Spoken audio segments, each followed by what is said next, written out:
Il y a environ 1200 ans, la Scandinavie était dominée par les Vikings, des guerriers redoutés qui naviguaient sur des embarcations de jusqu'à 30 mètres et pillaient des royaumes entiers. Mais alors que le monde les connaissait pour leur brutalité au combat, peu savaient que ces mêmes hommes dormaient dans des maisons semi-souterraines, en tourbe, avec des murs de jusqu'à 2 mètres d'épaisseur où la température intérieure atteignait 15 degrés même quand l'extérieur affichait 30 degrés en dessous de zéro. Cette ingénierie thermique permettait à des familles de jusqu'à 20 personnes de survivre aux hivers nordiques pendant 6 mois consécutifs.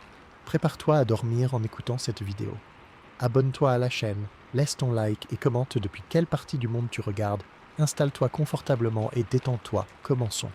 Imaginez un guerrier viking, redoutable sur les mers, passant l'hiver à tondre sa pelouse, plus précisément à entretenir le toit de sa maison. Car cette image de brute uniquement tournée vers le pillage occulte une réalité bien plus fascinante, celle d'un peuple d'agriculteurs et d'ingénieurs ayant développé par nécessité absolue une architecture domestique d'une intelligence remarquable pour survivre aux longs hivers nordiques. Leur secret, ces maisons de terre et de gazon, partiellement enterrées, qui étaient un bien plus que de simples abris. Elles étaient le cœur battant de la vie familiale et communautaire pendant la saison froide, une forteresse thermique contre un environnement qui pouvait être mortel. Pour comprendre comment les Vikings dormaient, il faut d'abord comprendre où et pourquoi ils vivaient ainsi. L'idée reçue du viking uniquement conquérant et trompeuse une grande partie de l'année, surtout dans les colonies insulaires comme l'Islande, était consacrée à la subsistance. Les hivers pouvaient durer 6 mois, avec des températures glaciales et des vents coupants, dans des régions où le bois de construction était souvent une denrée rare. La survie dépendait donc d'une adaptation ingénieuse au milieu, et non de la seule force brute. La réponse à ce défi fut la maison en tourbe, ou Torfbeer comme on l'appelait en vieux norrois. Cette structure n'avait rien d'un expédient précaire. Elle représentait un investissement colossal en travail collectif, une construction soigneusement pensée qui protégeait à la fois les familles et le bétail. Elle matérialise parfaitement la dualité viking, un peuple capable de raids audacieux, mais aussi de construire des foyers d'une stabilité et d'une efficacité étonnantes ancrés dans leur terre. La maison était une extension de la ferme, le centre névralgique où toute activité économique et sociale convergeait une fois que la neige recouvrait tout. On y vivait, on y travaillait, on y stockait les réserves et bien sûr, on y dormait pendant de très longues heures. L'architecture semi-enterrée était la clé de voûte de ce système. En creusant le sol sur une profondeur pouvant aller jusqu'à 2 mètres, les constructeurs vikings utilisaient la masse thermique naturelle de la terre. Le sol, une fois tassé, agit comme un régulateur de température, restant relativement stable comparé aux variations extrêmes de l'air extérieur. Les murs étaient ensuite édifiés avec les matériaux disponibles sur place, des pierres plates pour les fondations et les parements, du bois pour la charpente et les poteaux intérieurs, et de la terre mélangée à de la paille pour un remplissage isolant. Mais l'élément le plus caractéristique restait la tourbe. Celle-ci était découpée en blocs rectangulaires, appelés turf, qui étaient empilés pour former l'essentiel de l'épaisseur des murs et du toit. Ces blocs, gorgés de racines de graminées, étaient d'excellents isolants grâce aux millions de petites poches d'air piégées dans leur structure fibreuse. Une fois la structure de murs et de toit en place, on recouvrait le tout d'une couche vivante de gazon, dont les racines finissaient par lier l'ensemble, créant une coque homogène et résistante aux intempéries. De l'extérieur, la maison ressemblait donc à une simple colline verdoyante. Une dune végétale qui se confondait avec le paysage, seulement trahie par une porte basse et peut-être une fine fumée filtrant du faîte. Cette forme minimisait la surface exposée au vent et à la déperdition de chaleur, tandis que l'orientation de la façade principale, souvent au sud ou à l'est, permettait de capter un maximum de la faible lumière solaire hivernale. L'intérieur était dominé par une pièce unique et allongée, le scali qui abritait toute la maisonnée, pouvant compter une vingtaine de personnes sur les grandes fermes. Au centre, le foyer constituait le point focal, à la fois source de chaleur, de lumière et de cuisson. Il s'agissait généralement d'une longue cheminée rectangulaire pavée de pierre, où brûlaient en permanence des bûches ou de la tourbe séchée. Contrairement à nos cheminées, il n'y avait pas de conduit extérieur émergeant du toit. La fumée s'élevait lentement, s'accumulait sous la charpente, puis s'échappait par une simple ouverture ajustable au fait ou par la porosité même du toit de tourbe. Cette absence de cheminée traditionnelle était calculée, un tirage trop important aurait aspiré l'air chaud précieux. La fumée stagnante, bien que rendant l'atmosphère épaisse, avait un avantage, elle imprégnait la charpente en bois de substances qui la préservaient de la pourriture et des insectes. L'air intérieur était donc constamment chargé, un petit prix à payer pour la chaleur vitale. L'aménagement intérieur était dicté par une logique sociale et thermique très précise. Le long des murs les plus longs, surélevés sur des estrades en bois ou en terre battue, couraient les banquettes, appelées settes. Ces plateformes servaient d'assises pendant la journée et se transformaient en lits de la nuit. Leur hauteur les plaçait au-dessus de la zone la plus froide, près du sol, et la chaleur du foyer central les atteignait plus facilement. La place de chacun était codifiée. Le chef de famille ou le fermier principal occupait le siège d'honneur, le as situé au milieu de la banquette face à l'entrée, l'endroit le plus prestigieux et le plus protégé des courants d'air. Plus on s'éloignait de ce centre, plus les places étaient considérées comme modestes, les zones près de la porte étant les plus froides et souvent dévolues aux serviteurs ou aux jeunes hommes. Cette organisation spatiale favorisait une vie communautaire intense, avec une intimité réduite à presque rien. Le sommeil était une activité collective et stratégique. Sur les planches des banquettes, on étalait d'abord une litière de paille, de foin sec ou de bruyère que l'on changeait régulièrement pour des raisons d'hygiène. Par-dessus, on dormait dans des sacs de couchage rudimentaires ou, plus souvent, directement enveloppés dans des peaux de bêtes. Les fourrures de moutons, de rennes, d'ours ou de renards étaient particulièrement prisées pour leurs propriétés isolantes exceptionnelles. Des couvertures en laine épaisse, des peaux supplémentaires et parfois des coussins rembourrés de plumes complétaient la literie. Pour gagner un semblant d'intimité et surtout pour créer un microclimat plus chaud, on pouvait tendre des rideaux de tissu lourd ou des peaux sur des cordes, délimitant ainsi des alcôves familiales. La nuit, toute la maisonnée se couchait en même temps, souvent tôt, suivant le cycle de la lumière naturelle.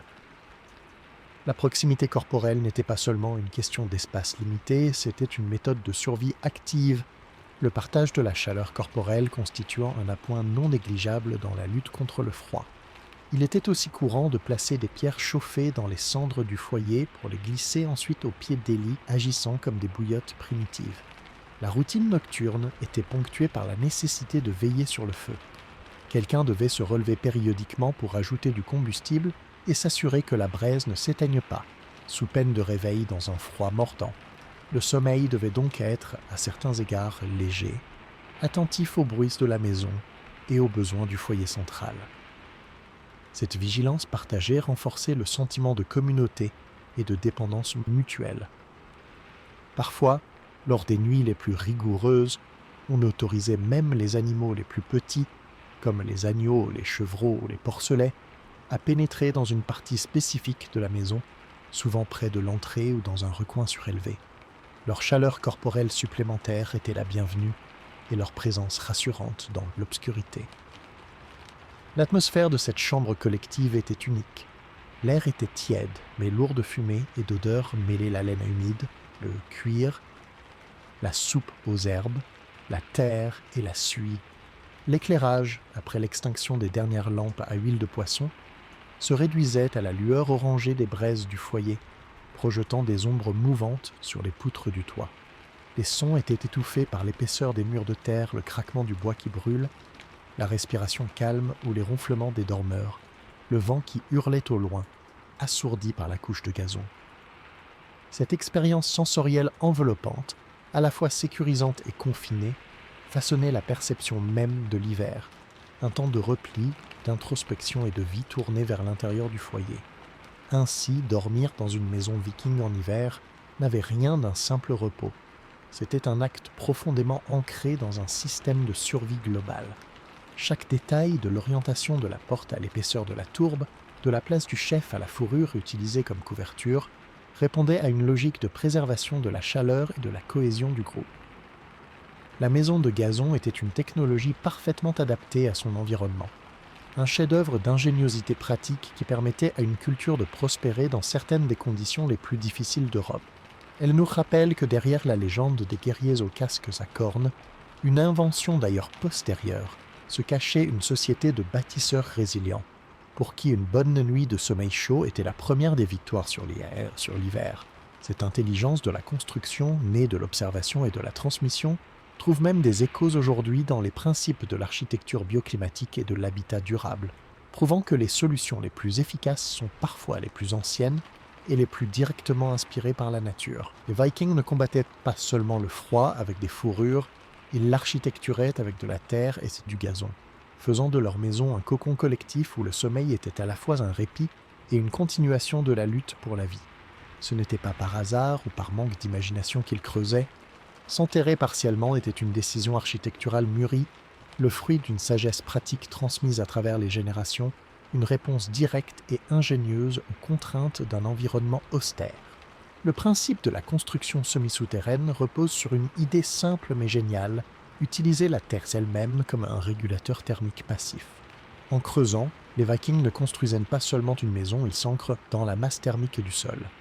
Cette masse, une fois le gel établi, garde une température bien plus stable que l'air ambiant qui peut chuter brutalement. Imaginez un cellier ou une cave qui reste frais en été et ne gèle que très rarement en hiver. C'est ce même effet que les Vikings amplifiaient en vivant littéralement à l'intérieur de ce principe.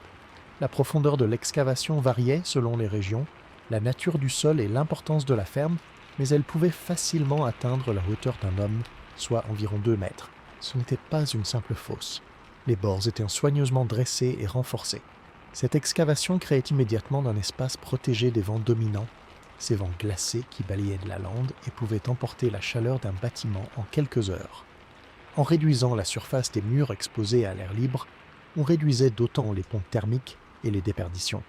La maison ne présentait plus qu'une façade relativement basse, souvent orientée avec une précision remarquable vers le sud ou le sud-est.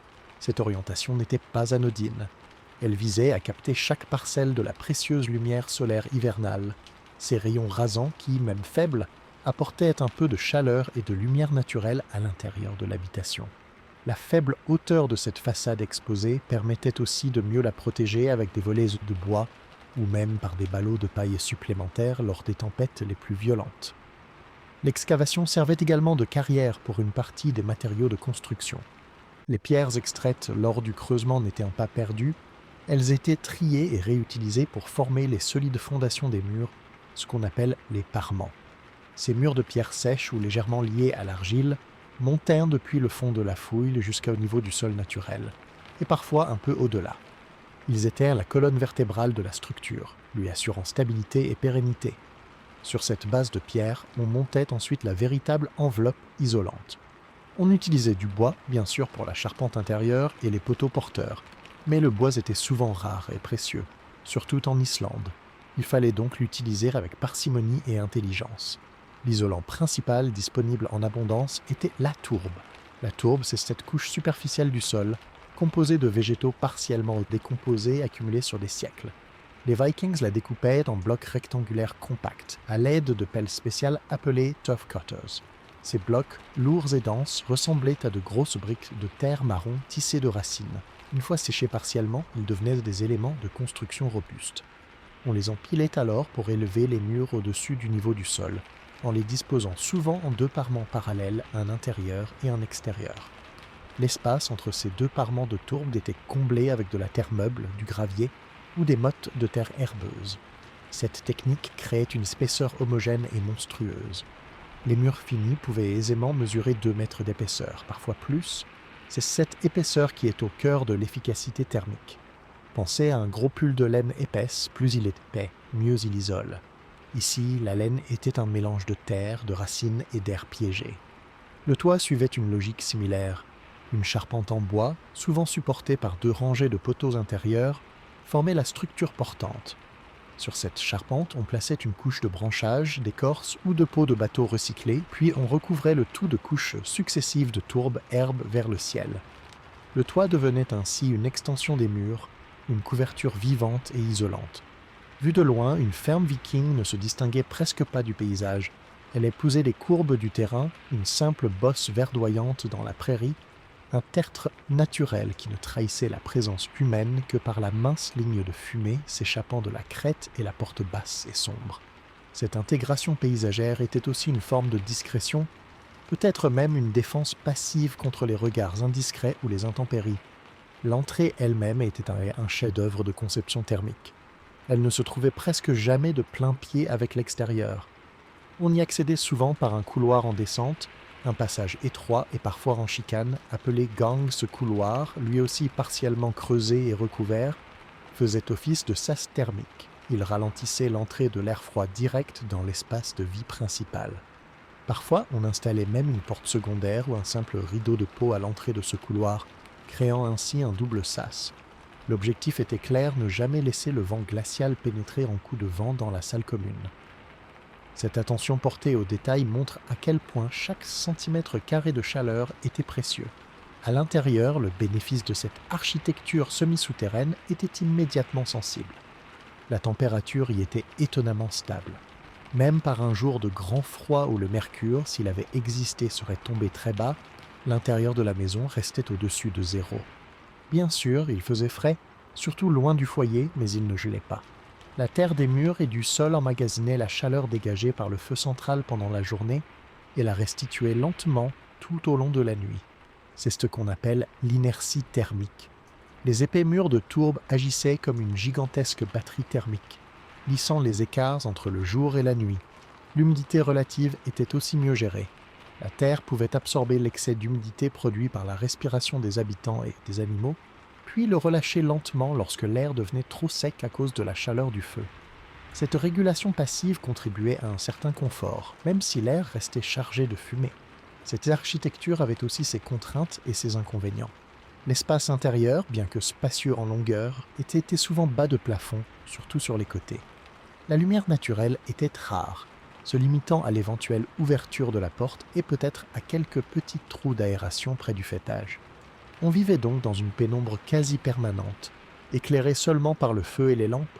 La construction exigeait un entretien constant, surtout pour le toit. Il fallait régulièrement tondre l'herbe qui y poussait pour éviter que les racines ne déstabilisent la structure, et remplacer les blocs de tourbe qui pourrissaient avec le temps sur les parties les plus exposées au ruissellement. C'était le travail de tous, une tâche aussi normale et saisonnière que la récolte du foin. Malgré ces contraintes, le bilan était largement positif. Cette technologie permettait à des communautés entières de prospérer dans des latitudes où d'autres auraient peut-être simplement péri. Elle témoigne d'une observation fine du milieu et d'une capacité à utiliser les ressources locales de la manière la plus efficace possible. On ne bâtissait pas une telle maison en une semaine, c'était un projet collectif qui mobilisait les voisins et la famille et qui se transmettait de père en fils avec ses petits secrets de construction, la meilleure tourbe à couper, la bonne orientation pour telle vallée. En somme, l'architecture semi-souterraine n'était pas un signe de pauvreté ou de primitivisme, mais au contraire le signe d'une civilisation parfaitement adaptée qui avait choisi la solution la plus intelligente et durable pour son habitat. C'est cette intelligence pratique, ce pragmatisme résilient, qui rend ces maisons de terre si fascinantes encore aujourd'hui, bien après que le dernier feu se soit éteint dans leur cœur obscur. La sagesse de l'architecture semi-souterraine ne valait rien sans les matériaux qui la composaient. Et là encore, les Vikings firent preuve d'un pragmatisme de génie, ils utilisèrent ce que le paysage leur offrait directement sous leurs pieds, sans chercher midi à 14 heures. Leur philosophie de la construction était simple, robuste et parfaitement adaptée au climat. Il ne s'agissait pas d'embellir ou de montrer sa richesse, mais de créer une enveloppe protectrice efficace avec les ressources immédiates. Chaque élément avait une fonction précise, et leur combinaison créait une synergie isolante que nous avons du mal à concevoir aujourd'hui avec nos matériaux industriels. Le premier matériau, le plus évident et le plus fondamental, était la terre elle-même. Non pas une terre quelconque, mais la tourbe. La tourbe, c'est la couche supérieure du sol dans les régions humides, constituée de mousse, d'herbes et de racines partiellement décomposées depuis des siècles, voire des millénaires. Ce n'était pas un matériau pauvre, c'était la ressource reine. Les Vikings la coupaient pendant les mois d'été lorsqu'elle était plus facile à travailler.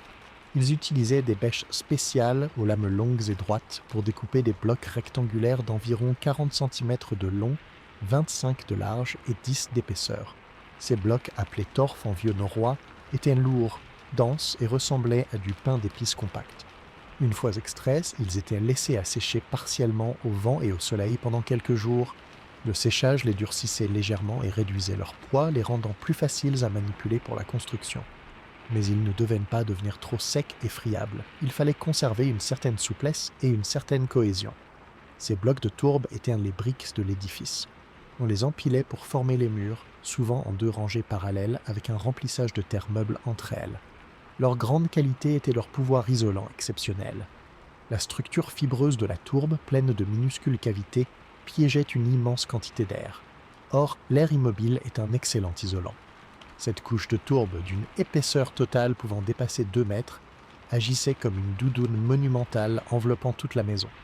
De plus, la tourbe avait une capacité hygroscopique, elle pouvait absorber l'excès d'humidité de l'air intérieur pour le restituer plus tard, participant à la régulation du climat. Mais la tourbe seule ne suffisait pas à maintenir la structure. Elle avait besoin d'un squelette, d'une armature. C'est là qu'intervenait le bois. Le bois était un matériau précieux, presque sacré, et souvent rare, surtout en Islande où les forêts étaient limitées à quelques bouleaux chétifs. On utilisait donc le bois avec parcimonie et intelligence. Le bois de flottage récupéré sur les plages était une ressource cruciale. Les poutres principales, les colonnes intérieures et les chevrons du toit étaient en bois. Essentiellement du pin, du chêne ou du bouleau selon les régions. Ces pièces maîtresses structuraient l'espace. Les poteaux intérieurs, souvent placés par paires le long de l'axe de la maison, soutenaient la poutre faîtière et toute la charpente du toit. Le bois était aussi utilisé pour les cadres de portes et de rares fenêtres, pour les bancs intégrés le long des murs et pour les cloisons légères séparant parfois les espaces.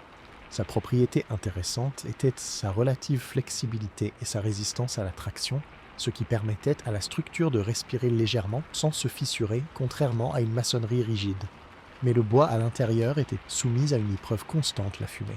Cette fumée, comme on l'a dit, n'était pas évacuée rapidement. Elle imprégnait les poutres du toit, les noircissant et les recouvrant d'une couche de goudron et de créosote. Cette couche avait en réalité un effet protecteur, elle préservait le bois des insectes xylophages et de la pourriture en le rendant moins attractif et plus résistant à l'humidité. Ainsi, le feu central entretenait non seulement la chaleur, mais aussi la longévité de la charpente. Le troisième matériau fondamental était la pierre. La pierre était la base solide, littéralement. Lors du creusement de la fosse semi-souterraine, on récoltait les pierres rencontrées. Elles n'étaient pas jetées. On les triait par taille et on les utilisait pour construire les fondations et les parements des murs. Ces murs de pierre sèche, ou légèrement liés avec de l'argile, montaient depuis le fond de l'excavation jusqu'au niveau du sol naturel. Leur rôle était multiple. Ils assuraient la stabilité de la structure, empêchant les parois de terre de s'effondrer. Ils protégeaient la base des murs de tourbe contre les remontées d'humidité par capillarité depuis peu seuls, et surtout, ils agissaient comme une masse thermique importante. La pierre absorbe la chaleur lentement et la restitue tout aussi lentement. Les pierres des fondations et du foyer central chauffées par le feu emmagasinaient de l'énergie thermique pour la nuit. Enfin, la pierre était utilisée pour paver le sol de la maison, du moins dans la zone centrale de circulation, ou pour surélever les zones de couchage. Un quatrième matériau, plus surprenant, était l'herbe. Non pas l'herbe coupée, mais la couche vivante de gazon. Une fois la structure de la toiture en place charpente en bois, puis une couche de branchages ou d'écorce ont recouvré le tout de blocs de tourbe, herbe vers le bas dans un premier temps. Puis, sur la couche supérieure de tourbe, on posait des plaques de gazon, racines vers le haut. Ces plaques, soigneusement découpées, étaient comme un tapis vivant. Les racines allaient peu à peu s'entremêler, reliant tous les blocs entre eux et créant une coque homogène et résistante à l'érosion éolienne et hydrique. L'herbe jouait aussi un rôle de drainage, permettant à l'eau de pluie de s'écouler plus facilement sans pénétrer en profondeur dans la tourbe. En été, le toit verdoyant pouvait même servir de pâturage pour les chèvres ou les moutons, qui tondaient ainsi l'herbe naturellement. Cette couverture végétale contribuait aussi à l'isolation, surtout en hiver lorsque la neige s'accumulait dessus. La neige, pleine d'air, est elle-même un isolant. Le toit se retrouvait alors coiffé d'une épaisse couche blanche qui renforçait encore la protection thermique. Enfin, il ne faut pas oublier les matériaux de liaison et de finition. L'argile était utilisée comme mortier pour colmater les interstices entre les pierres ou les blocs de tourbe. Un mélange de terre, de paille hachée et d'eau, appelé torchis, pouvait être appliqué sur les parois intérieures en guise d'enduit, lissant la surface et réduisant les courants d'air parasites. Pour le sol, on utilisait parfois un mélange compacté d'argile, de sable et de gravier, ou simplement de la terre battue, que l'on recouvrait de paille ou de fougères sèches pour l'isoler du froid ascendant. Les peaux de bêtes, enfin, n'étaient pas seulement des couvertures, elles pouvaient être tendues contre les mets laids et plus froids ou servir de tentures aux ouvertures. Chaque matériau avait ainsi une double ou triple fonction structurelle, isolante, protectrice. La beauté du système résidait dans son économie circulaire locale. Tout venait du site même de la construction ou de ses environs immédiats. L'énergie dépensée était principalement humaine, celle du creusement. du transport à bras, de la coupe et de l'assemblage. Il n'y avait pas de chaîne d'approvisionnement longue ni coûteuse. Cette dépendance aux ressources locales signifiait aussi que l'architecture variait d'une région à l'autre. Là où le bois manquait, on utilisait plus de pierres et de tourbes, et la charpente pouvait être faite avec des côtes de baleine échouées. Là où la pierre était abondante, les murs de fondation étaient plus imposants. Cette adaptabilité est encore un signe de leur intelligence pratique. Le choix de ces matériaux pauvres aux yeux de certains contemporains plus tournés vers la pierre de taille ou la brique cuite était en réalité un choix de haute technologie environnementale. Ils comprenaient intuitivement les propriétés de la terre, de la fibre végétale et de la masse pierreuse. Leur maison était un organisme composite, respirant, vivant au rythme des saisons. Elle vieillissait, nécessitait des soins, des réparations, mais elle offrait en retour une protection inégalée contre le froid. L'efficacité thermique de cette enveloppe hétérogène est aujourd'hui validée par la science. La résistance thermique d'un mur de tour de 2 mètres d'épaisseur est comparable, voire supérieure, à celle de nombreux murs standards de nos maisons modernes. Leur principe de construction avec une masse thermique importante et une isolation par l'extérieur, la tourbe, est exactement ce que prônent aujourd'hui les architectes bioclimatiques. En somme, les Vikings étaient des maîtres dans l'art d'utiliser ce que la nature leur donnait sans gaspillage, en comprenant les vertus cachées. Leurs maisons de terre et de gazon n'étaient pas des cahutes primitives, mais le résultat d'une science empirique aboutie, une réponse sobre et brillante à la question universelle de l'habitat dans un milieu contraignant. Le confort qu'ils en tiraient, bien que très éloigné de nos standards actuels, était le fruit de cette alchimie entre la terre, la pierre, le bois et le végétal. Une alchimie dont nous commençons seulement à redécouvrir la profonde sagesse à l'heure des défis énergétiques et écologiques. Leur héritage n'est pas fait de pierres monumentales, mais de cette connaissance intime des matériaux qui a permis à des générations de dormir au chaud sous la terre pendant que la tempête hurlait à l'extérieur. L'épaisseur donc. Voilà le véritable secret, la clé de voûte invisible de tout le système.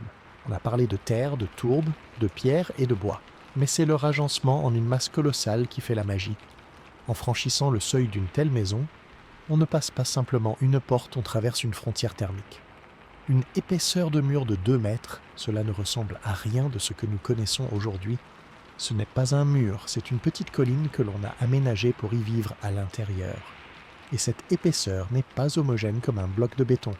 Elle est stratifiée, composée de couches successives qui travaillent en synergie, comme les différentes épaisseurs de vêtements que l'on superpose par grand froid. Chaque couche a un rôle précis, et c'est la combinaison de ces rôles qui crée cette formidable inertie thermique, ce principe physique qui permet à la chaleur de se stocker et de se diffuser avec une lenteur extrême, amortissant complètement les chocs de température entre l'intérieur et l'extérieur. La première couche, celle que l'on touche de l'intérieur, est souvent faite de bois ou de pierre plate. C'est la peau interne de la maison, le bois sous forme de planches ou de poteaux, ou la pierre lisse des fondations qui affleurent, a pour propriété d'absorber assez rapidement la chaleur rayonnante du foyer central. Pendant la journée, lorsque le feu est actif, cette paroi se réchauffe. Elle emmagasine de l'énergie. La nuit, une fois le feu réduit à des braises, cette paroi commence à restituer doucement la chaleur accumulée, rayonnant une douce chaleur radiante vers les habitants. C'est le premier tampon, la première ligne de défense contre le froid. Immédiatement derrière cette paroi intérieure commence la véritable épaisseur isolante. Ici, ce n'est plus du bois ou de la pierre de taille, mais un mélange complexe de terre, de gravier, d'argile et parfois de petits morceaux de tourbe tassée. Cette couche intermédiaire, épaisse de plusieurs dizaines de centimètres, a une fonction cruciale de régulateur hygrométrique et de masse thermique lourde. Elle est dense et lourde. Sa capacité à stocker la chaleur est immense, mais sa conductivité thermique est faible, ce qui signifie qu'elle la laisse passer très lentement. La chaleur met des heures à traverser cette couche. Ainsi, le front de froid venu de l'extérieur met un temps considérable à parvenir jusqu'à l'intérieur. C'est comme si le froid devait traverser une épaisse boue figée, ralentissant sa progression à presque rien. Cette terre tassée agit aussi comme une éponge, absorbant la condensation qui pourrait se former à la rencontre de l'air chaud interne et de la paroi froide, évitant ainsi les moisissures et les problèmes d'humidité excessive sur le bois intérieur. Vient ensuite la couche reine, la plus épaisse, la tourbe. Les blocs de tourbe, empilés soigneusement, forment le cœur de l'isolation.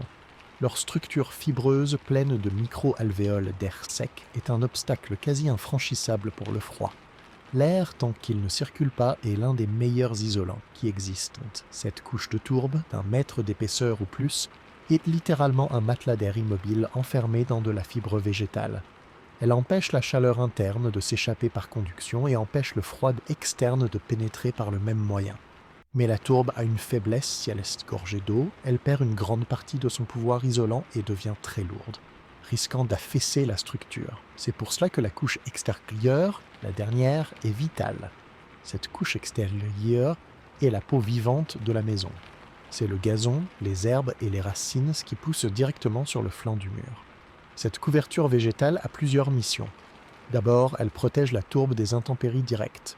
Les feuilles et les tiges brisent la force des gouttes de pluie et le réseau racinaire dense retient la terre, limitant l'érosion causée par le vent et la pluie. Ensuite, elle agit comme un système de drainage. L'eau qui s'infiltre est absorbée par les racines ou guidée le long des tiges, évitant ainsi que l'eau ne pénètre en profondeur dans la tourbe. En hiver, cette couche d'herbe morte et sèche, recouverte de neige, ajoute encore une épaisseur isolante supplémentaire. La neige, en effet, est un excellent isolant grâce aux poches d'air qu'elle contient. Le mur se trouve donc protégé par son propre manteau végétal et, en saison, par un épais duvet blanc. Ce système stratifié est d'une efficacité redoutable. Pour comprendre son fonctionnement dynamique, imaginons une journée d'hiver typique. Le matin, il fait extrêmement froid à l'extérieur, peut-être 20 degrés sous zéro. À l'intérieur, la température a baissé pendant la nuit, mais elle est restée positive, disons 5 degrés, grâce à la chaleur résiduelle des murs et du foyer couvert de cendres. On ranime le feu. La chaleur se diffuse dans la pièce. Une partie chauffe l'air, une autre partie, plus importante, est absorbée par la première couche du mur, la pierre et le bois, et par la masse de terre immédiatement derrière. Cette chaleur met des heures à se propager à travers la couche de terre dense. Elle n'atteint la couche de tourbe que bien plus tard dans la journée. Pendant ce temps, le froid extérieur tente de pénétrer.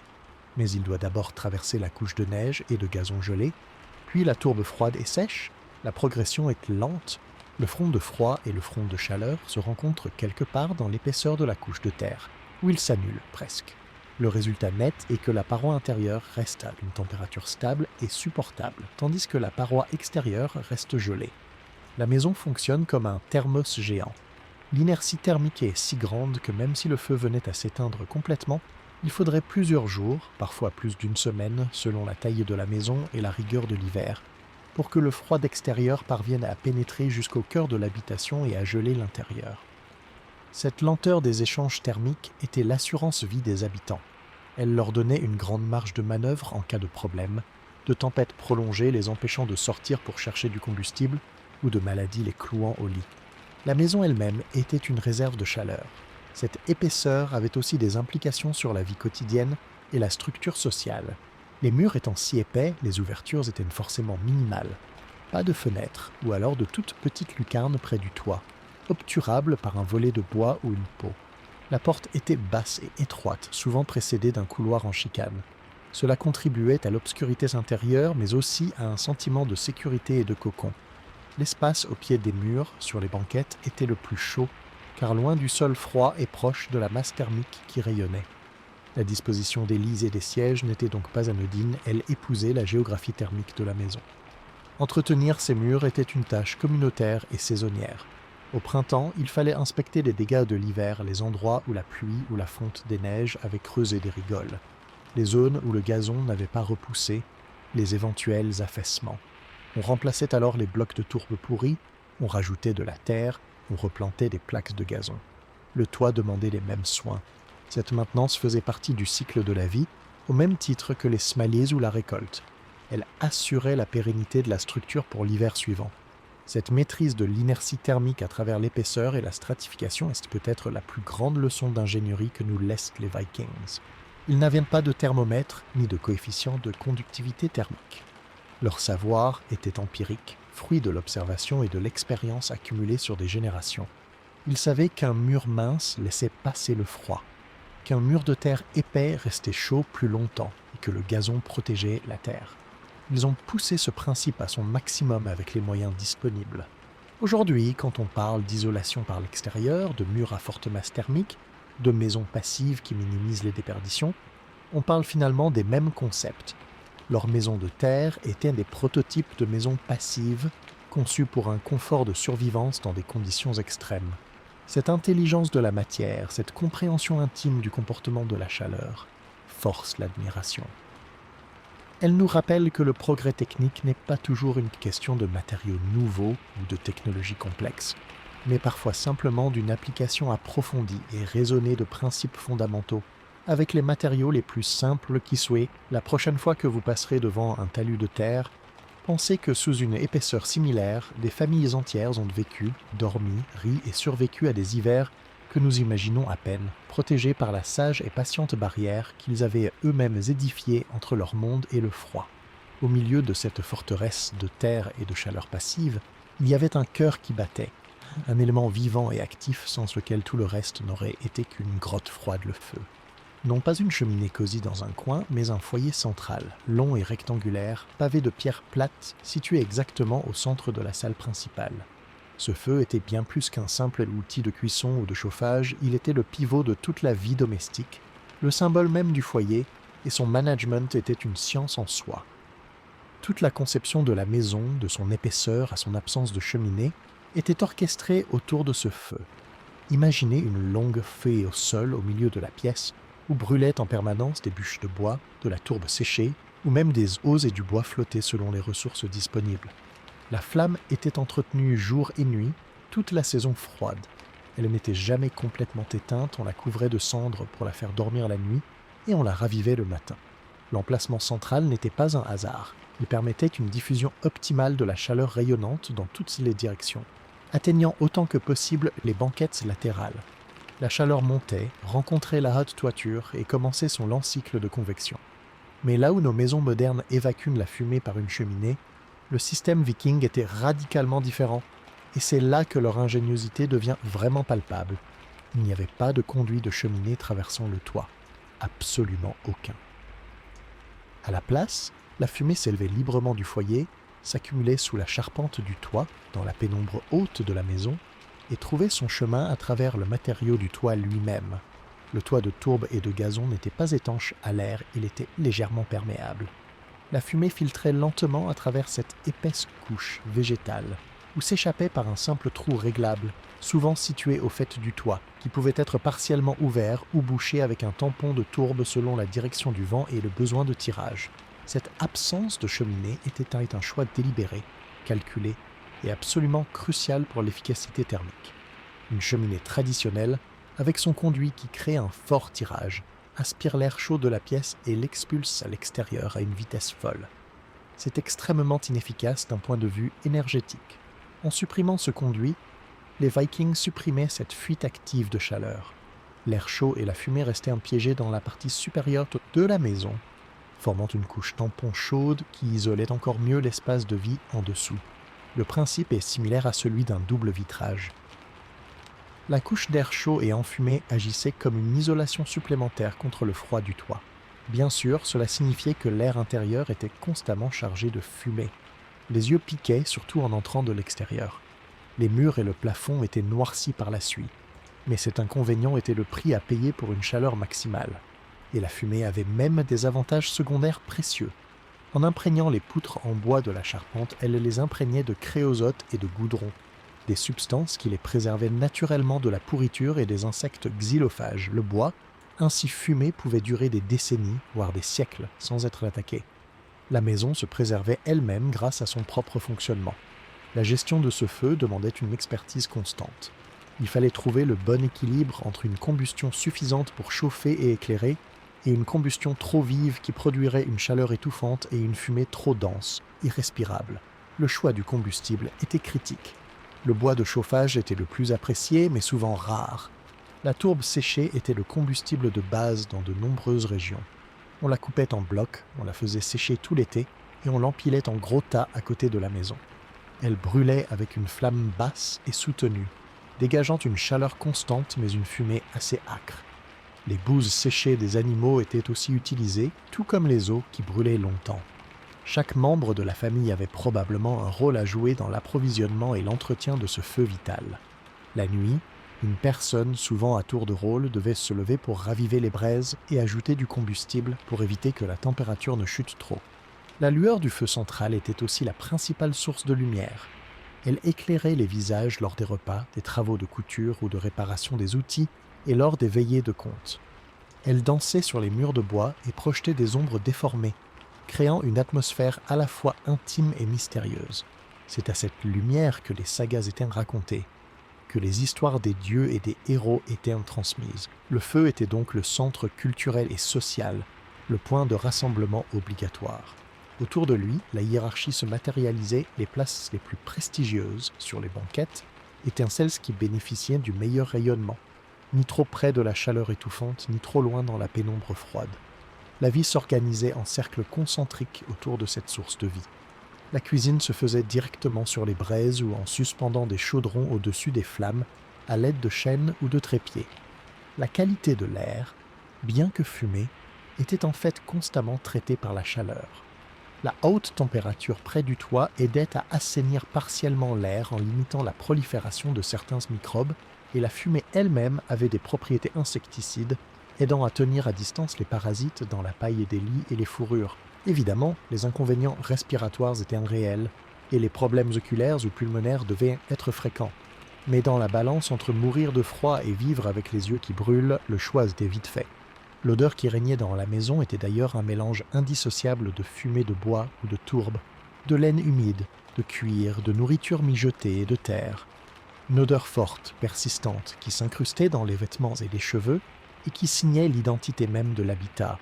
En entrant dans une telle maison après être resté dehors, l'assaut des sens devait être total, le choc de la chaleur humide, l'obscurité relative après la lumière du jour, même faible en hiver, la piqûre des yeux et cette odeur complexe et familière. Pour les Vikings, cela devait être l'odeur du chez-soi, du refuge, de la sécurité. L'architecture tout entière collaborait avec ce feu central. L'épaisseur des murs emmagasinait sa chaleur rayonnante pour la restituer plus tard. L'absence de cheminée conservait l'énergie. La forme allongée de la salle permettait à la chaleur de se répartir. Le feu n'était pas un élément isolé. Il était l'âme active d'un organisme thermodynamique passif. Éteindre le feu, c'était condamner la maison à une lente mais inexorable glaciation. Ainsi, comprendre comment les Vikings dormaient passe forcément par comprendre cette présence permanente du feu. Leur sommeil était bercé par son crépitement, éclairé par sa lueur orangée, protégé par sa chaleur rayonnante stockée dans les murs. Se réveiller au milieu de la nuit pour l'alimenter n'était pas une corvée, c'était un acte de survie, un rituel essentiel qui maintenait en vie le cœur de la maison. Cette relation symbiotique entre l'habitant, l'architecture et le feu est un témoignage frappant de leur adaptation. Ils n'ont pas cherché à dompter le feu selon nos standards de confort modernes, avec une évacuation propre et immédiate. Ils l'ont apprivoisé, compris, et ont conçu leur habitat autour de ses propriétés physiques réelles, en acceptant ses inconvénients pour en tirer le maximum d'avantages. Le foyer central sans cheminée n'est pas un signe de primitivisme, mais au contraire, la marque d'une compréhension fine et pragmatique des lois de la thermique, poussée à son paroxysme par les conditions de vie extrêmes. C'est autour de ce feu que se tissaient les liens familiaux, que se transmettait la mémoire, et que, simplement, on se tenait chaud en attendant le retour du soleil. Maintenir ce feu allumé et cette chaleur emprisonnée posait une question vitale.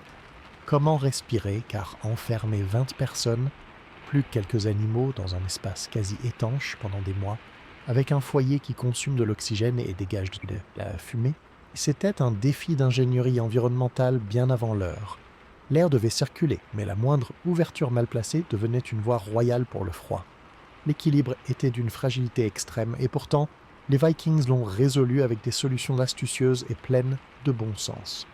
La première chose à comprendre, c'est que l'air dans la maison n'était jamais immobile. Le feu central créait un mouvement constant, une convection naturelle. L'air chauffé par les flammes s'élevait, montait vers le haut du toit, poussant devant lui la fumée et les vapeurs. En s'élevant, cet air char laissait une sorte de vide relatif au niveau du sol, ce qui avait pour effet d'aspirer de l'air plus frais depuis les pointes les plus bas de la maison. Mais d'où venait cet air frais s'il ne venait pas de la porte, trop précieuse et trop bien protégée? Il venait de petites ouvertures délibérées, des sortes de prises d'air stratégiques. Souvent, près du sol, à la base des murs ou sous les banquettes, il pouvait y avoir des conduits rudimentaires. Ces conduits étaient informés par des tuyaux de bois creusés ou simplement par un espace laissé entre la base du mur de tourbe et les pierres de fondation. Ils amenaient un filet d'air frais de l'extérieur, mais de manière très indirecte. Cet air passait d'abord par l'espace entre le mur de la maison et le talus de terre extérieur, se réchauffant un tout petit peu avant de pénétrer à l'intérieur. L'objectif n'était pas d'avoir un courant d'air, mais une infusion lente et continue d'oxygène. Parfois, ces prises d'air étaient équipées de sortes de registres en bois ou de peau que l'on pouvait ajuster pour contrôler le débit en fonction du temps et du vent. La sortie de l'air vicié, elle, se faisait par le haut. On a parlé du trou dans le toit, l'ouverture faîtière. Ce n'était pas qu'une sortie de fumée, c'était l'échappement principal du système. Cette ouverture était généralement réglable. Un panneau de bois monté sur une perche permettait de l'obstruer partiellement ou totalement depuis l'intérieur, en fonction des conditions. Lors d'une tempête de neige, on la fermait presque complètement pour éviter les entrées de neige poudreuse. Par une nuit calme et froide, on l'entrouvrait juste assez pour laisser s'échapper l'excès de fumée sans créer un courant d'air glacial. La gestion de cette ouverture devait être quotidienne, presque heure par heure, et demandait une connaissance intuitive du comportement de l'air et de la fumée à l'intérieur de l'espace.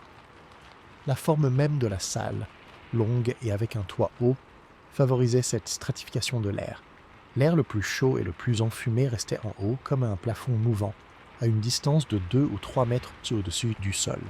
En dessous, dans la zone où vivaient les gens, l'air était moins chaud, mais surtout beaucoup moins chargé en fumée. C'est pour cela que les bancs et lits étaient surélevés pour rester dans cette couche d'air relativement respirable. Se lever debout signifiait souvent plonger la tête dans un brouillard âcre, ce qui devait être évité. La qualité de l'air variait donc énormément entre le sol et le faîte, et les habitants apprenaient à vivre et à se déplacer dans cette couche habitable, comme des poissons au fond d'une mer de fumée. L'humidité était l'autre grand paramètre à contrôler. Toutes ces personnes respiraient, transpiraient, faisaient sécher des vêtements, cuisinaient, tout cela dégage de la vapeur d'eau. Dans une maison moderne trop étanche, cela crée de la condensation sur les vitres et les murs froids, puis des moisissures.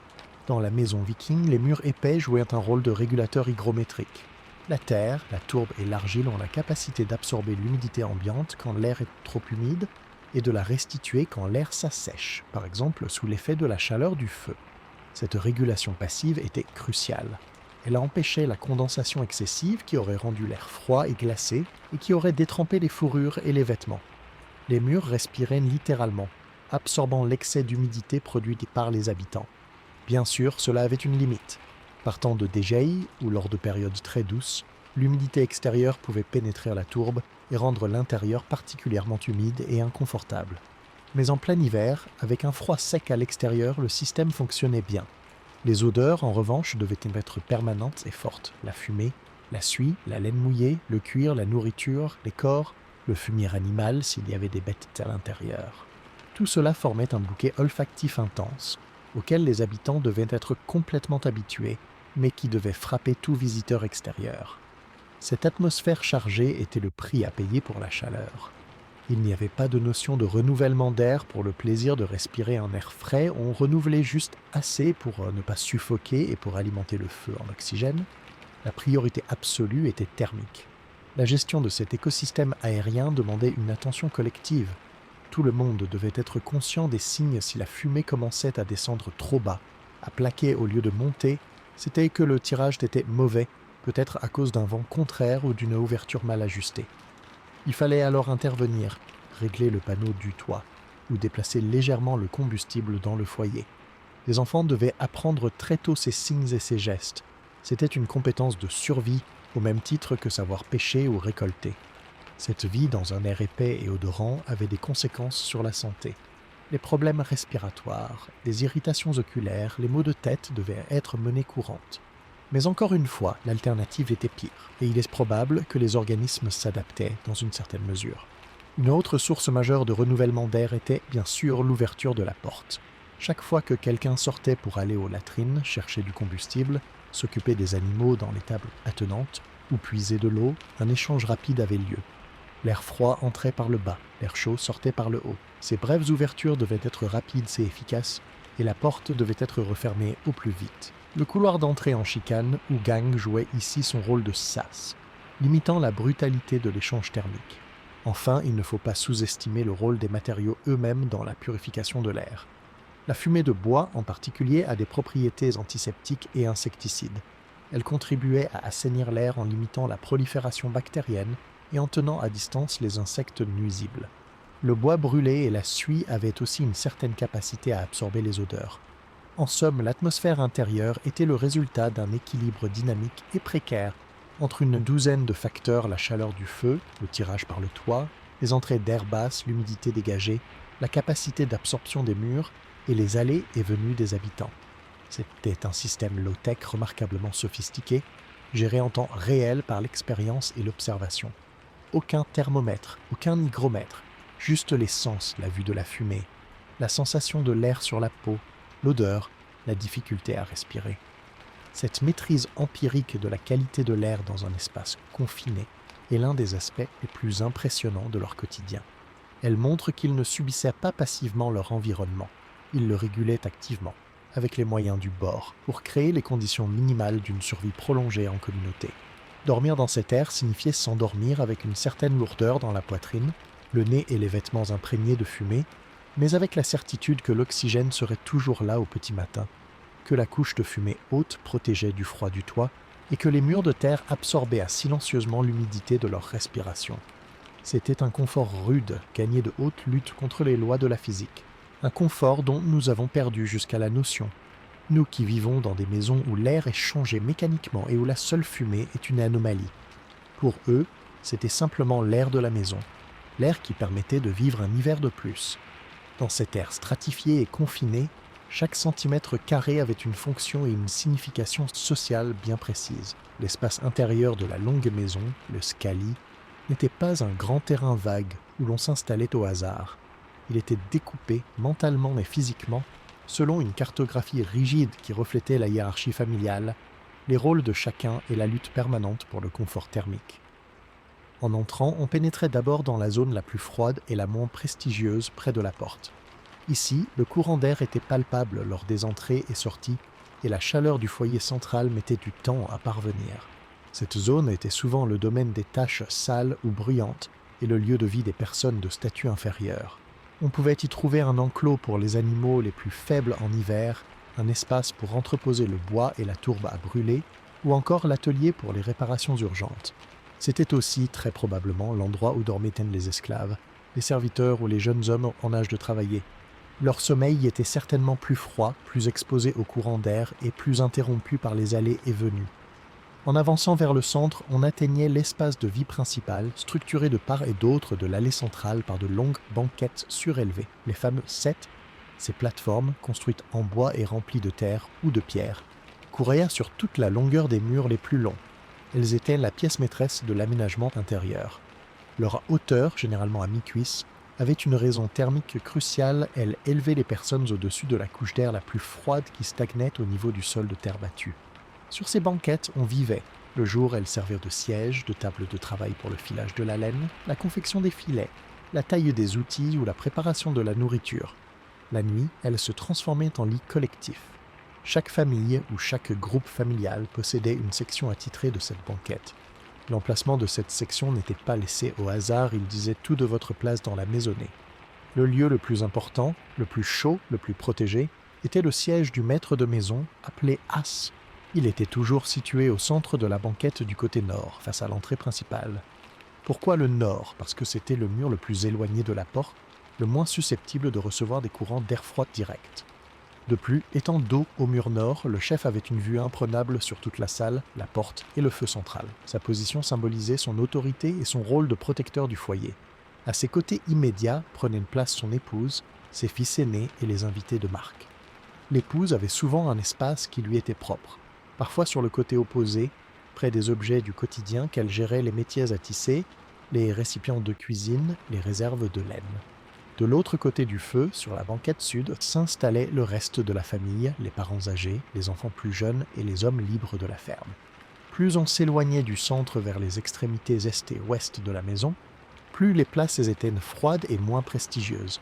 Les extrémités pouvaient être partiellement cloisonnées par des tentures pour en faire des chambres sommaires pour les couples récents ou les adolescents.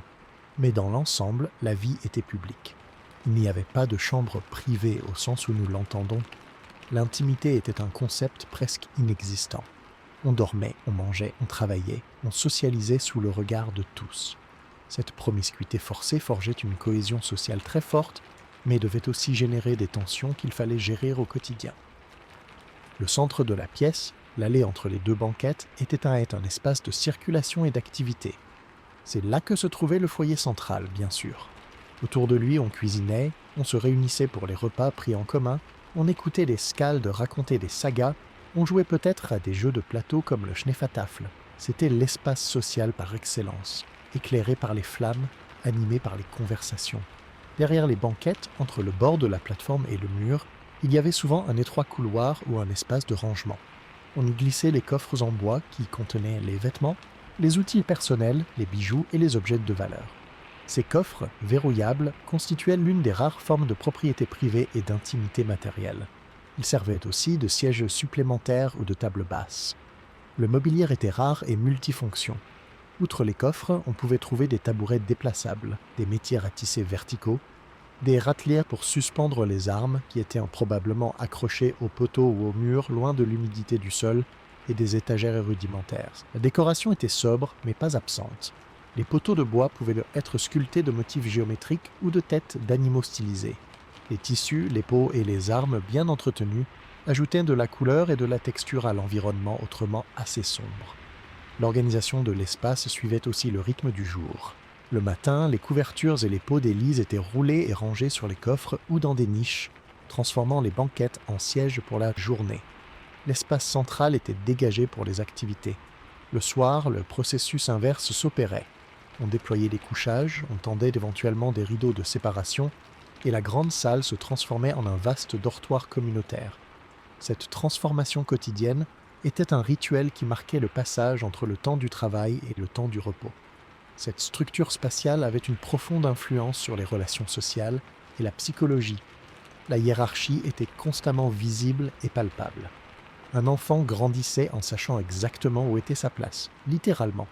Il voyait son père au siège d'honneur, sa mère gérer le domaine autour du foyer, les anciens installés aux places respectables. La socialisation était intense et continue. Les histoires, les compétences, les valeurs se transmettaient, non pas lors de leçons formelles, mais dans le flux constant de la vie partagée. On apprenait en regardant, en écoutant, en participant aux tâches depuis son plus jeune âge. L'espace unique favorisait aussi une forme de surveillance mutuelle et de contrôle social. Les écarts de conduite, les paresses, les conflits devaient être réglés rapidement sous le regard de tous. À l'inverse, la solidarité était une nécessité vitale. Par une nuit glaciale, la chaleur du voisin comptait autant que celle du feu. Ainsi, le layout interne de la maison viking était bien plus qu'un simple plan au sol.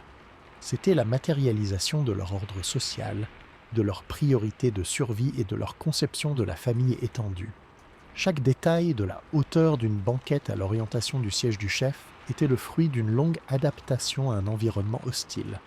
Cela créait un cadre de vie à la fois contraignant et rassurant, où l'individu était constamment noyé dans le groupe, mais où le groupe, en retour, garantissait la survie de l'individu. Dormir dans cet espace, c'était s'endormir bercé par le souffle des autres, enveloppé par la chaleur collective et parfaitement conscient de sa place, petite mais essentielle, dans l'édifice commun. Sur ces banquettes qui structuraient l'espace social, le sommeil prenait place avec une simplicité pragmatique qui n'avait rien d'un luxe. Le mobilier dédié au repos était minimaliste, mais chaque élément était pensé pour optimiser deux choses, la conservation de la chaleur corporelle et l'utilisation rationnelle de l'espace. Il n'y avait pas de chambre à part, pas de lit à baldaquin. Le lit était la banquette elle-même, transformée chaque soir. La première couche, directement sur les planches de bois ou la terre durcie de la plateforme, était une litière isolante. On y étalait de la paille fraîche, du foin sec, de la bruyère ou des fougères. Ces matériaux, abondants et renouvelables, étaient essentiels. Ils créaient une épaisseur entre le corps et la surface froide du bois, et leur structure alvéolée piégeait de l'air, offrant un premier isolant. Cette litière était changée régulièrement, peut-être toutes les quelques semaines, ou selon les besoins, pour des raisons d'hygiène élémentaires. En effet, cette paille pouvait attirer des parasites comme les puces ou les punaises de lit. La lutte contre ces indésirables devait être constante, impliquant probablement un séchage soigneux des plantes avant utilisation et un renouvellement fréquent. Par-dessus cette litière venait la couche principale des couvertures. Ici, pas de draps en coton, mais des peaux de bêtes. C'était l'élément le plus précieux de la literie. Les fourrures étaient superbement isolantes, imperméables à l'humidité et durables. Les peaux de mouton, avec leur laine épaisse, étaient probablement les plus communes. Mais on utilisait aussi des peaux de rennes, particulièrement chaudes, de renards, de loups, d'ours ou même de phoques pour les régions côtières. Ces peaux étaient travaillées, tannées et assemblées pour créer de grandes couvertures. Parfois, on dormait littéralement enveloppé dans une peau comme dans un sac de couchage rudimentaire. D'autres fois, les peaux étaient superposées une plus dure en dessous pour protéger de la paille et une plus douce et épaisse par-dessus. La qualité et le nombre de peaux détenues par une famille étaient un signe de richesse et de statut. Le chef et son épouse dormaient certainement sous les fourrures les plus belles et les plus efficaces, tandis que les serviteurs devaient se contenter de peaux plus communes ou de couvertures de laine épaisse. La laine, justement, était l'autre grand matériau. Tisser des couvertures de laine épaisse était un travail essentiel des femmes durant l'automne. Ces couvertures, lourdes et denses, pouvaient être utilisées seules ou en complément des peaux. Elles avaient l'avantage de mieux respirer que la fourrure, mais devaient être protégées de l'humidité. On utilisait aussi des oreillers, mais ils n'avaient rien de nos édredons moelleux. Il s'agissait souvent de sacs de toile remplis de plumes d'oiseaux, comme celles des eiders, réputés, de duvet ou encore de laine cardée. Ces oreillers apportaient un confort non négligeable pour la tête et le cou, aidant à une meilleure isolation de ces parties du corps. Pour ce qui est des matelas, au sens où nous l'entendons, il n'y en avait pas. La litière de paille et les couches de peau en tenaient au lieu. L'ensemble formait un couchage ferme, mais qui devait être relativement confortable après une longue journée de travail physique. Un élément crucial de l'arrangement pour la nuit était la tenture. Puisqu'il n'y avait pas de mur, on en créait de temporaires. De lourds rideaux de tissu de laine, ou plus simplement des peaux suspendues à des cordes tendues entre les poteaux de la maison, étaient tirés le soir autour d'une section de banquette. Ces rideaux avaient plusieurs fonctions. D'abord, ils créaient un semblant d'intimité, une petite cellule familiale au sein de la grande salle. Ensuite, et c'était probablement encore plus important, ils servaient de capteurs de chaleur. En enfermant l'espace de sommeil, ils limitaient la dissipation de la chaleur corporelle émise par les dormeurs. À l'intérieur de cette alcôve, l'air se réchauffait rapidement, créant un microclimat plus doux. Ces rideaux protégeaient aussi des courants d'air qui pouvaient circuler dans la salle principale et offraient une certaine barrière contre le bruit et la lumière des braises du foyer central. La disposition des dormeurs elles-mêmes était stratégique. On ne dormait pas seul. Les membres d'une même famille nucléaire dormaient serrés les uns contre les autres, partageant les couvertures et les peaux. Les enfants se blottissaient contre les adultes. Cette promiscuité n'était pas seulement une question d'espace, c'était une technique de survie thermique active. Le partage de la chaleur corporelle réduisait considérablement les pertes énergétiques de chacun. C'était de la thermodynamique appliquée à l'échelle humaine. L'ordre dans lequel on se couchait pouvait aussi avoir son importance. Les personnes les plus fragiles, comme les jeunes enfants ou les malades, étaient probablement placées au centre du groupe, mieux protégées du froid résiduel qui pouvait venir des bords. Pour renforcer encore cette chaleur, on utilisait parfois des chaufferettes. Il s'agissait de pierres plates que l'on faisait chauffer dans les braises du foyer en fin de soirée. Une fois chaudes mais pas brûlantes, on les enveloppait dans un morceau de tissu ou de peau et on les glissait au pied du lit ou au centre du groupe de dormeurs. Elles irradiaient une chaleur douce et prolongée pendant une bonne partie de la nuit. Le sommeil devait être ponctué de réveil. Quelqu'un devait se lever pour raviver le feu central. Il fallait aussi parfois se rendre aux latrines, qui étaient bien sûr à l'extérieur, ce qui impliquait un courageux voyage dans le froid nocturne, enfilant à la hâte des peaux par-dessus la chemise de nuit. La chemise de nuit, d'ailleurs, était très probablement la même tunique de laine portée la journée ou une version plus usée. On ne se déshabillait pas complètement pour dormir. On retirait peut-être les couches extérieures les plus épaisses ou les ceintures porte-outils, mais on gardait ses vêtements de base, ses chaussettes de laine, pour conserver la chaleur. Se dévêtir complètement dans un tel environnement aurait été inconfortable et dangereux en cas de besoin de se lever précipitamment. Au petit matin, le rituel inverse s'opérait. On repliait soigneusement les peaux et les couvertures, souvent dans les coffres personnels pour les protéger de l'humidité et de la poussière de la journée. On enlevait ou ratissait la litière de paille usagée pour la remplacer quand nécessaire. Les rideaux étaient repoussés, reliant à nouveau l'alcôve familiale à l'espace commun. La banquette redevient un siège, une table, un espace de travail. Ce mobilier éphémère du sommeil illustre parfaitement l'adaptation viking, aucune dépense d'énergie ou de ressources inutiles, une multifonctionnalité de chaque espace et objet, et une exploitation intelligente des matériaux locaux, des peaux des animaux qu'ils élevaient ou chassaient, de la laine de leurs moutons, des plantes de leur environnement. Leur confort nocturne était frugal, mais il était le fruit d'un savoir-faire éprouvé qui faisait de la nuit hivernale non pas une épreuve insurmontable, mais un temps de repos réparateur, partagé, au chaud au cœur de la butte de terre qui les abritait des éléments déchaînés. Chaque détail, de l'orientation de la tête au choix de la fourrure, concourait à cette seule fin préserver la précieuse chaleur vitale jusqu'à l'aube. Le rythme des journées d'hiver était dicté par la lumière, ou plutôt par son absence, quand le soleil ne faisait qu'une brève apparition basse sur l'horizon. Pour seulement quelques heures, toute la vie s'organisait autour de cette courte fenêtre de clarté grise et des longues heures d'obscurité qui suivaient. La routine nocturne commençait donc très tôt, souvent dès le milieu de l'après-midi. Dès que la lumière déclinait, les travaux nécessitant de voir en détail à l'extérieur devenaient impossibles. On rentrait les derniers fagots de bois, on vérifiait les liens des animaux dans l'étable attenante, on apportait une dernière provision de tourbe à brûler à l'intérieur. Puis la lourde porte de bois se refermait et le monde se réduisait à l'espace du scali, baigné dans la lueur orangée du foyer et des lampes à huile. Le premier grand moment de la soirée était le repas principal. La cuisine avait mijoté toute la journée dans le chaudron suspendu au-dessus des braises ou dans des pots en céramique enfouis dans les cendres chaudes. On servait des ragoûts épais à base de viande séchée ou salée, de poissons séchés, de racines d'hiver comme le navet ou le panais et d'orge. C'était un repas riche et consistant, destiné à fournir des calories pour affronter la longue nuit froide. On mangeait ensemble, assis sur les banquettes, peut-être en utilisant des écuelles en bois ou en corne et des cuillères. Les conversations portaient sur les travaux de la journée, les projets pour le lendemain, les nouvelles des fermes voisines si quelqu'un l'avait visité. Après le repas, le travail ne s'arrêtait pas pour autant. C'était le temps des activités domestiques et artisanales réalisées à la lueur vacillante. Les femmes s'occupaient du filage de la laine ou du lin. Le bruit régulier du fuseau qui tournait, frappant le sol de temps en temps, devait être un fond sonore constant. Elles tricotaient aussi, réparaient les vêtements, ou travaillaient sur le métier à tisser vertical pour créer des tissus ou des tapisseries.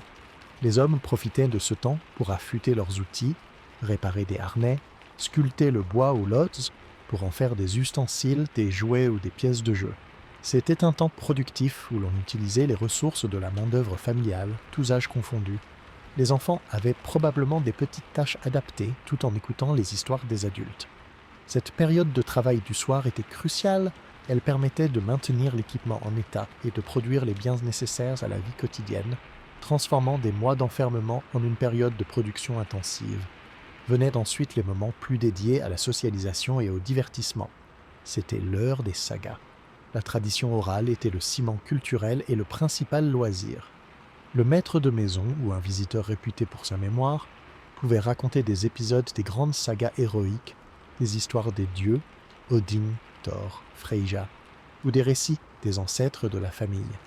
Ces narrations n'étaient pas de simples distractions, elles transmettaient les valeurs, l'histoire, la religion et les codes de la société. Elles maintenaient vivante l'identité du groupe.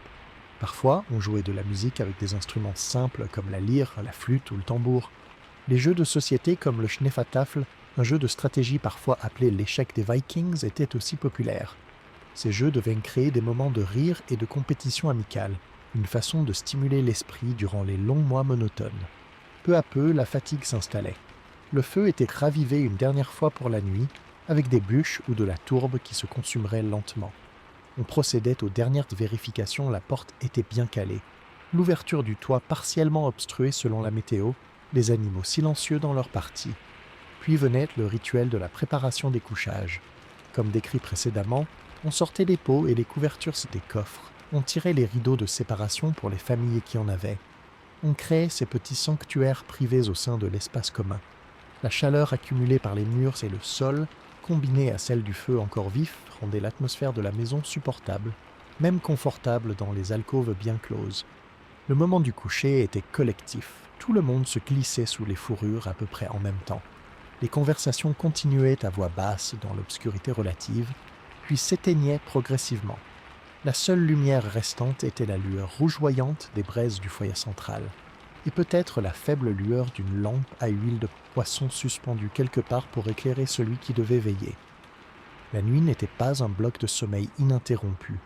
Le silence était ponctué par les ronflements, les respirations, les craquements du bois dans la structure et le vent lointain qui devait s'engouffrer parfois dans l'ouverture du toit avec un sifflement étouffé.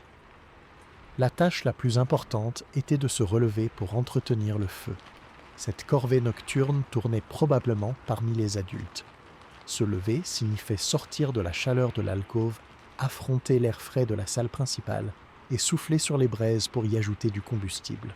C'était un moment de solitude et de vigilance. Il fallait aussi parfois vérifier que rien ne menaçait, écouter les bruits des animaux. Puis on retournait se coucher, ramenant un peu de froid avec soi sous les couvertures, vite dissipées par la chaleur des corps endormis. Pour d'autres, le réveil pouvait être motivé par un besoin naturel. Aller aux latrines impliquait de s'habiller rapidement, de se faufiler jusqu'à la porte, de l'ouvrir avec précaution pour affronter le choc glacial de l'extérieur, puis de revenir en vitesse. Ces interruptions étaient acceptées comme faisant partie de la normale. L'aube arrivait tard, très tard. Le réveil progressif commençait peut-être aux premières lueurs grises qui filtraient par l'ouverture de la porte ou par les interstices du toit. Sans horloge, le rythme était dicté par la lumière et par les besoins des animaux. Le premier lever, souvent celui qui avait la charge du feu du matin, ravivait les flammes pour réchauffer la pièce. L'odeur de la fumée fraîche se mêlait à celle, persistante, de la nuit. Peu à peu, la maison s'animait. On repliait les couchages, on rangeait les pots, on ouvrait les rideaux. Les premières tâches matinales commençaient à préparer une bouillie d'orge pour le petit déjeuner, traire les animaux s'ils étaient dans une étable proche, sortir pour un premier tour d'inspection. Le cycle recommençait. Cette routine nocturne du crépuscule à l'aube était immuable pendant les 4 à 6 mois d'hiver. Elle créait un cadre rassurant et prévisible dans un environnement imprévisible. Elle renforçait les liens familiaux par le travail partagé, les repas communs et les veillées. Elle permettait aussi de maintenir un certain niveau d'activité et de productivité malgré le confinement. La nuit n'était pas un temps mort, c'était un temps différent, tourné vers l'intérieur, vers l'entretien du foyer, du matériel et du lien social. Elle exigeait une discipline collective et une coopération constante. Chacun savait ce qu'il avait à faire, du plus jeune au plus vieux. Cette structure rigide était le ciment qui tenait la communauté soudée face à l'hibernation forcée imposée par la nature. Dormir n'était qu'une phase de cette longue séquence, un repos bien mérité et stratégique, pris en toute confiance au chaud au milieu des siens, pendant que la maison, elle, veillait, ses murs épais maintenant miraculeusement à l'extérieur le règne du gel et du vent. Cette intégration des animaux dans l'espace domestique n'était pas un détail anodin, mais une composante essentielle de la stratégie de survie hivernale. Lorsque les températures plongeaient dangereusement ou que les tempêtes duraient plusieurs jours, il n'était pas rare de faire entrer une partie du bétail dans la maison. Cette pratique allait bien au-delà d'une simple protection des animaux. Elle transformait ces derniers en véritables alliés thermiques, des sources de chaleur vivante et précieuses. On ne parlait pas de sentimentalité, mais de pragmatisme pur. Les animaux représentaient une part capitale de la richesse et de la sécurité alimentaire. Les laisser mourir de froid à l'extérieur était une catastrophe économique. Les faire entrer était donc une solution doublement gagnante. On les sauvait et ils vous aidaient à survivre. Les animaux concernés étaient généralement les plus petits ou les plus vulnérables, les chèvres, les moutons, les porcs, les agneaux et les chevreaux nouveau-nés. Les gros bœufs ou les chevaux restaient probablement dans des étables séparées, trop encombrants et difficiles à faire cohabiter dans l'espace déjà restreint de la salle principale. Les bêtes introduites étaient dirigées vers une zone spécifique, souvent à une extrémité de la longue maison, parfois légèrement surélevée ou au contraire dans une partie légèrement en contrebas, séparée du reste de l'espace de vie par une simple cloison en bois de fortune, un muret de pierre bas ou juste une barrière symbolique. Dans certaines maisons, il existait un genre d'étable intégrée avec son propre accès extérieur, mais dont la cloison mitoyenne avec la pièce principale laissait passer la chaleur. L'idée n'était pas de vivre dans une étable, mais de partager le volume thermique. La contribution physique de ces animaux était substantielle. Un groupe de 10 moutons ou chèvres dégage une quantité non négligeable de chaleur corporelle. Cette chaleur, constante à 38 ou 39 degrés, s'ajoutait à celle du foyer et des habitants, contribuant à réchauffer l'air ambiant. Dans un espace aussi bien isolé, chaque source de chaleur comptait. Les animaux formaient comme un radiateur collectif et biologique, fonctionnant 24 heures sur 24. La nuit, leur présence continue aidait à stabiliser la température pendant les phases où le feu était au plus bas. Pour les familles les plus pauvres, possédant peu de fourrure ou de combustible, cette chaleur animale devait être encore plus cruciale. Bien sûr, cette cohabitation avait un prix. L'odeur devenait encore plus forte, un mélange de fumée, de laine humide, de fumier et de bêtes. Le bruit aussi, les bêlements, les grognements, les mouvements des animaux qui s'agitaient. L'hygiène posait un défi majeur. Il fallait gérer le fumier et l'urine. La litière des animaux, composée de paille ou de fougères, devait être changée très régulièrement, peut-être même quotidiennement, pour éviter que l'ammoniac ne rende l'air irrespirable et que les parasites ne prolifèrent. Ce travail incombait certainement aux jeunes ou aux serviteurs et constituait l'une des corvées les plus ingrates de la saison. Le fumier récupéré n'était pas perdu mis à sécher dans un appentis, il pouvait servir de combustible complémentaire, brûlant avec une flamme basse mais efficace, ou être stocké pour engraisser les champs au printemps. La proximité avec les animaux renforçait aussi le risque de zoonose, de transmission de maladies. Les parasites, comme les puces ou les tiques, devaient trouver un terrain de jeu idéal, passant allègrement des bêtes au lieu de pailler des humains. Cette promiscuité exigeait une vigilance constante sur la santé du troupeau, car une maladie se propageant rapidement dans cet espace confiné pouvait décimer à la fois les animaux et les hommes. Mais dans la balance des risques, celle de perdre ses précieuses réserves de lait, de viande et de laine l'emportait largement. Cette pratique nous en dit long sur la mentalité viking et leur relation au monde. Il n'y avait pas de séparation nette entre l'espace humain et l'espace animal, c'était un continuum de la ferme, une unité économique et vitale. La maison n'était pas un sanctuaire réservé à l'homme, c'était le cœur battant de l'exploitation agricole, Hakenbay, un abri partagé pour tous les éléments essentiels à la survie du groupe. Les animaux n'étaient pas considérés comme des êtres inférieurs au sens sentimental moderne, mais comme des partenaires indispensables dans la lutte contre les éléments. Leur bien-être était directement lié à celui des humains. Cette intégration avait probablement aussi un aspect psychologique. Dans l'obscurité et le silence relatif de la longue nuit hivernale, entendre le souffle régulier des animaux, leurs petits bruits, devait être rassurant. Cela rappelait que la vie, sous toutes ses formes, continuait, bien à l'abri. Pour les enfants, grandir en dormant à quelques mètres des moutons ou des chèvres devait forger une familiarité et une compréhension profonde des animaux dont dépendait leur existence. Enfin, cette pratique illustre l'extrême flexibilité et le pragmatisme de l'habitat viking. La maison en tourbe n'était pas une structure rigide, c'était un outil adaptable. Son espace intérieur pouvait être reconfiguré selon les besoins, accueillant un métier à tisser, un festin, un sommeil collectif ou un petit troupeau. Cette multifonctionnalité était la clé de son efficacité. Elle permettait de concentrer dans un seul endroit, bien protégé, toutes les activités et tous les êtres essentiels à la traversée de l'hiver. Ainsi, l'image du guerrier viking doit être complétée par celle du fermier qui, une nuit de tempête, ouvre la porte basse de sa maison de terre pour faire entrer ses brebis tremblantes, les guidant vers le coin qui leur est réservé. Il le fait pour les sauver, mais aussi en sachant que leur chaleur, ajoutée à celle du feu et de sa famille, fera peut-être la différence entre une nuit difficile et une nuit dangereuse. C'est un calcul froid et intelligent, une synergie vitale entre l'homme, l'architecture et l'animal. Dans cette économie de la chaleur, chaque calorie était comptée, et le bétail en fournissait une part non négligeable. Cette proximité forcée, avec ses inconvénients et ses avantages, est l'un des aspects les plus concrets et les plus révélateurs de ce qu'était de la vie durant un hiver scandinave, à l'âge viking.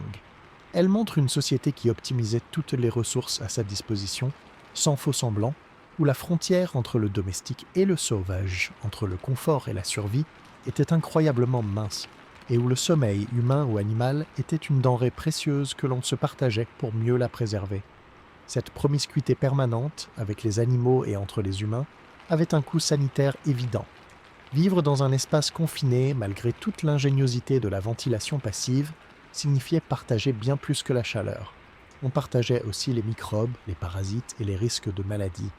L'hygiène, dans ces conditions, était un défi constant, et souvent une bataille est perdue d'avance. Mais les Vikings avaient développé des pratiques et un savoir empirique pour limiter les dégâts et soigner ce qui pouvait l'être. Le premier problème était l'air lui-même. La fumée constante, bien que utile pour préserver le bois et éloigner certains insectes, était une source majeure d'irritation. Elle devait provoquer des conjonctivités chroniques, ses yeux rouges et larmoyants, et des problèmes respiratoires comme des bronchites. La toux du fumeur devait être un bruit familier dans la maison. Pour des poumons déjà fragilisés, surtout chez les enfants et les personnes âgées, les infections pulmonaires devaient être fréquentes et potentiellement mortelles. L'humidité relative, même régulée par les murs, pouvait aussi favoriser les rhumes et les états grippaux. Le simple fait de respirer cet air épais et chargé était un facteur de risque permanent. Le second fléau était celui des parasites. Les poux et les puces devaient infester littéralement l'environnement. Ils prospéraient dans la chaleur, se nichant dans les épaisseurs de fourrure, dans la paille des lits, dans les vêtements de laine portés en permanence. Les chevelures longes, communes chez les hommes comme chez les femmes, étaient des terrains de chasse idéaux pour les poux. Les puces sautaient allègrement des animaux aux humains. Ces infestations provoquaient des démangeaisons incessantes, des irritations cutanées et pouvaient transmettre des maladies. La gale, causée par des acariens, devait aussi se propager facilement dans ces conditions de promiscuité. Se débarrasser de ces parasites était quasiment impossible. On devait se contenter de les gérer, se peigner méticuleusement avec des peignes fins en os ou en bois pour enlever les lentes, secouer et aérer les pots et les couvertures lors des rares journées plus douces, remplacer la litière de paille aussi souvent que possible. Certaines herbes aromatiques, comme la tanésie ou l'absinthe, pouvaient être répandues sur le sol ou dans la paille pour leurs propriétés répulsives avec une efficacité variable. L'hygiène corporelle, elle, n'était pas négligée, mais elle était adaptée aux contraintes. L'idée d'un bain quotidien était bien sûr impensable. Cependant, les Vikings étaient réputés pour être plus soucieux de leur propreté que beaucoup de leurs contemporains en Europe. Ils se lavaient régulièrement le visage, les mains et les parties intimes avec de l'eau et un chiffon, souvent près du feu où l'on gardait un récipient d'eau tiède. Le vrai moment de propreté était le bain de vapeur, une tradition profondément ancrée. Beaucoup de fermes possédaient une badstoffa, une petite maison de bain séparée, souvent construite près d'un point d'eau. On y chauffait des pierres dans un foyer, puis on les arrosait pour produire de la vapeur. Les occupants, nus, s'asseyaient à l'intérieur et transpiraient abondamment. Ensuite, ils se frottaient sur la peau avec des branches ou des chiffons et se rinçaient avec de l'eau froide, parfois en se roulant dans la neige. Ce rituel social et hygiénique devait être pratiqué de façon régulière, peut-être une fois par semaine, et constituait un moment fort de détente et de purification. À l'intérieur de la maison, les cheveux étaient peignés et parfois tressés pour les maintenir propres et éviter les nœuds. La barbe des hommes devait également être entretenue. L'alimentation hivernale posait elle aussi des problèmes de santé. Le régime était monotone et carencé. Pas de fruits frais, peu de légumes verts. On survivait sur des céréales, orge, seigle, de la viande et du poisson salé ou séché, des produits laitiers fermentés et quelques racines stockées. Cette alimentation manquait cruellement de vitamines C et D. Le manque de vitamine C pouvait mener au scorbut, une maladie débilitante avec des saignements des gencives et une faiblesse extrême. Le manque de vitamine D, dû à l'absence de soleil pendant des mois, affectait la santé des os, surtout chez les enfants, pouvant causer du rachitisme. On compensait peut-être en consommant de la viande d'organes, du foie par exemple, ou certains lichens, mais les carences devaient être courantes et affaiblissaient les organismes, les rendant plus vulnérables aux infections. Face à ces maux, la médecine viking reposait sur un mélange de savoir pratique, de magie et de botanique. Le savoir pratique concernait surtout les traumatismes. Ces gens habitués aux travaux physiques risqués et au combat savaient réduire des fractures avec des attelles en bois, suturer des plaies avec des aiguilles en os et du fil de lin ou de tendon et arrêter des hémorragies. L'utilisation du miel comme antiseptique et cicatrisant sur les blessures était probablement connue. Pour les maladies internes et les infections, on se tournait vers la phytothérapie. Un corpus de connaissances sur les herbes médicinales, transmis oralement, surtout par les femmes, était utilisé. Des plantes comme l'achillée millefeuille pour arrêter les saignements, le plantain pour les plaies, la camomille pour les maux d'estomac, l'écorce de saule, qui contient une substance proche de l'aspirine, pour la douleur et la fièvre, devaient même faire partie de la pharmacopée. Les chamans ou les guérisseurs, les vitki ou volva, étaient consultés pour les maladies graves. Ils mélangeaient l'administration de remèdes à base de plantes avec des incantations, des sacrifices et des interprétations des signes des dieux. La frontière entre la médecine et la magie était floue. La santé était vue comme un équilibre fragile et la maladie souvent comme le résultat d'un mauvais sort, d'une offense aux dieux ou aux esprits. Malgré tous ces défis, les Vikings survivaient et même prospéraient. Leur résilience tenait à la solidité de leur constitution, acquise par une vie active, et à la force de leur structure sociale. La communauté prenait soin de ses membres malades. Les personnes âgées, dépositaires du savoir médical, étaient respectées. L'expérience accumulée sur ce qui fonctionnait, même imparfaitement, était précieusement conservée. Vivre dans cet environnement signifiait accepter un certain niveau d'inconfort et de maladies chroniques comme faisant partie de la vie. La toux, les démangeaisons, les douleurs articulaires étaient probablement considérées comme des compagnons normaux de l'hiver. L'objectif n'était pas d'être en parfaite santé, mais d'être suffisamment en forme pour travailler, se reproduire et survivre jusqu'au printemps. Leur approche de la santé était fondamentalement pragmatique. On utilisait ce que la nature offrait pour soigner, on supportait ce qui ne pouvait être guéri, et on se tournait vers le surnaturel quand le savoir humain atteignait ses limites. Cette existence, dure et marquée par la maladie, rend d'autant plus remarquables leurs accomplissements en matière de construction, d'exploration et de culture. Aden nous rappelle que derrière les sagas héroïques se cachait une réalité quotidienne de lutte silencieuse contre les maux du corps, une lutte menée dans la pénombre enfumée de la maison longue, avec les simples armes de l'observation, des plantes et de l'entraide. Cette existence marquée par l'inconfort physique et la lutte contre les maux avait aussi une dimension sensorielle et psychologique profonde. Une fois la porte scellée pour la nuit, le monde extérieur disparaissait presque complètement, remplacé par un environnement aux qualités perceptives uniques qui devait profondément influencer l'état d'esprit de ses occupants. L'acoustique de l'espace en était la caractéristique la plus frappante. Les murs épais de terre et de tourbe n'étaient pas réfléchissants comme la pierre ou le bois y étaient absorbants.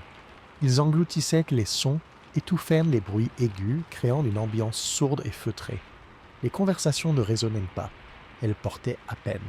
Le rire d'un enfant, le cliquetis d'un outil, le chuchotement s'était avalé par la matière molle et dense des parois. Cette acoustique étouffée devait donner une impression étrange d'isolement, comme si l'on était enveloppé dans un cocon de silence, même au milieu de 20 personnes. En même temps, les basses fréquences, les sons graves, se propagèrent mieux à travers la structure. Le ronflement d'un dormeur, le grognement d'un animal, le craquement profond d'une poutre de bois soumise à des changements de température devaient être perceptibles de partout, comme des vibrations dans la maison elle-même. Cette qualité sonore particulière mettait en valeur certains bruits de fond qui devenaient la bande-son permanente de la vie hivernale. Le plus constant était le crépitement du foyer central.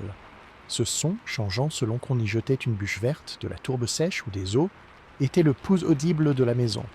C'était un bruit rassurant, synonyme de chaleur et de vie. Son arrêt ou son affaiblissement excessif devait générer une anxiété immédiate. Ensuite, il y avait les bruits de la respiration collective. La nuit, dans le silence relatif, le souffle synchronisé des dormeurs, ponctué de ronflements ou de toux, devait créer une symphonie humaine apaisante pour certains, irritante pour d'autres. Si les animaux étaient présents, s'ajoutait en leur bruit le frottement des sabots sur le sol de terre, un bêlement étouffé, le raclement d'une mangeoire.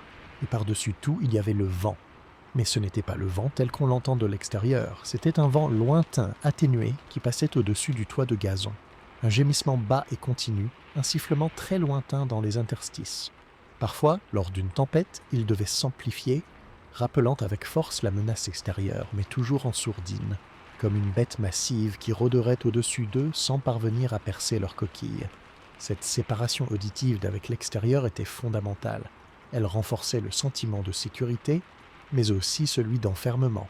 La vue était tout aussi altérée. L'éclairage, provenant exclusivement du feu et de quelques lampes d'huile de baleine ou de poisson, était constamment dans les tons orangés et rouges. Il n'y avait jamais de lumière blanche, jamais d'ombre nette. Les flammes dansantes projetaient des ombres mouvantes et déformées sur les murs de bois et les poteaux sculptés. Ces ombres pouvaient prendre des formes étranges, alimentant sans doute l'imagination et les récits d'esprit. La fumée stagnante dans la partie haute de la pièce voilait le plafond, créant une sorte de ciel intérieur obscur et mouvant. La vision à distance était limitée, tout se fondait dans une pénombre chaude. Cette absence de perspective, ce manque de point de fuite devait contribuer à une sensation d'introspection forcée. Le regard se tournait naturellement vers l'intérieur, vers le cercle de lumière immédiat autour du feu, vers les visages des proches. L'horizon se réduisait aux quelques mètres de la salle. L'odorat, on l'a dit, était saturé. L'odeur composite de fumée, de suie, de laine humide, de cuir, de soupe à l'orge, de transpiration et de terre devait être si permanente qu'on ne la sentait plus consciemment après un moment. Mais elle imprégnait tout, les vêtements, les cheveux, la peau. En sortant de la maison, l'air froid et pur devait sembler d'une étrange fadeur. En y rentrant, l'assaut olfactif devait être le premier signal du retour au refuge. Cette odeur était l'identité chimique du foyer. Le toucher, enfin, était omniprésent. La chaleur inégale, la brûlure du rayonnement du feu si l'on s'approchait trop, la fraîcheur des murs de terre, le confort douillet des peaux de mouton, la texture des vêtements de laine grossière, celle du bois lissé des bancs, celle de la paille et de la litière, et bien sûr le contact physique constant avec les autres. Dormir serré, se frôler en passant, s'appuyer les uns sur les autres pour se réchauffer. Cette vie sensorielle enveloppante et réduite créait un état psychologique particulier. D'un côté, elle pouvait être profondément réconfortante. La maison était un ventre maternel, protecteur, où tous les sens étaient bercés par des stimuli constants et prévisibles. L'étouffement des sons, la lumière tamisée, la chaleur enveloppante pouvaient induire un sentiment de sécurité absolue, de repli sur le groupe, de quiétude forcée. C'était l'antithèse du vaste monde extérieur, froid, bruyant, lumineux et dangereux. De l'autre côté, cette même ambiance pouvait devenir oppressante. L'absence de silence véritable, remplacée par un bourdonnement de bruit bas, l'impossibilité de voir loin, l'air épais, le manque d'intimité physique, pouvaient générer de l'agitation, de l'irritabilité, ce que nous appellerions aujourd'hui du cabin fever. La monotonie sensorielle, jour après jour, semaine après semaine, devait peser lourdement sur le mental.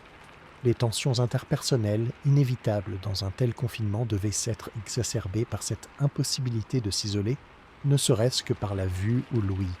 On devait vivre dans une bulle sensorielle collective, sans échappatoire.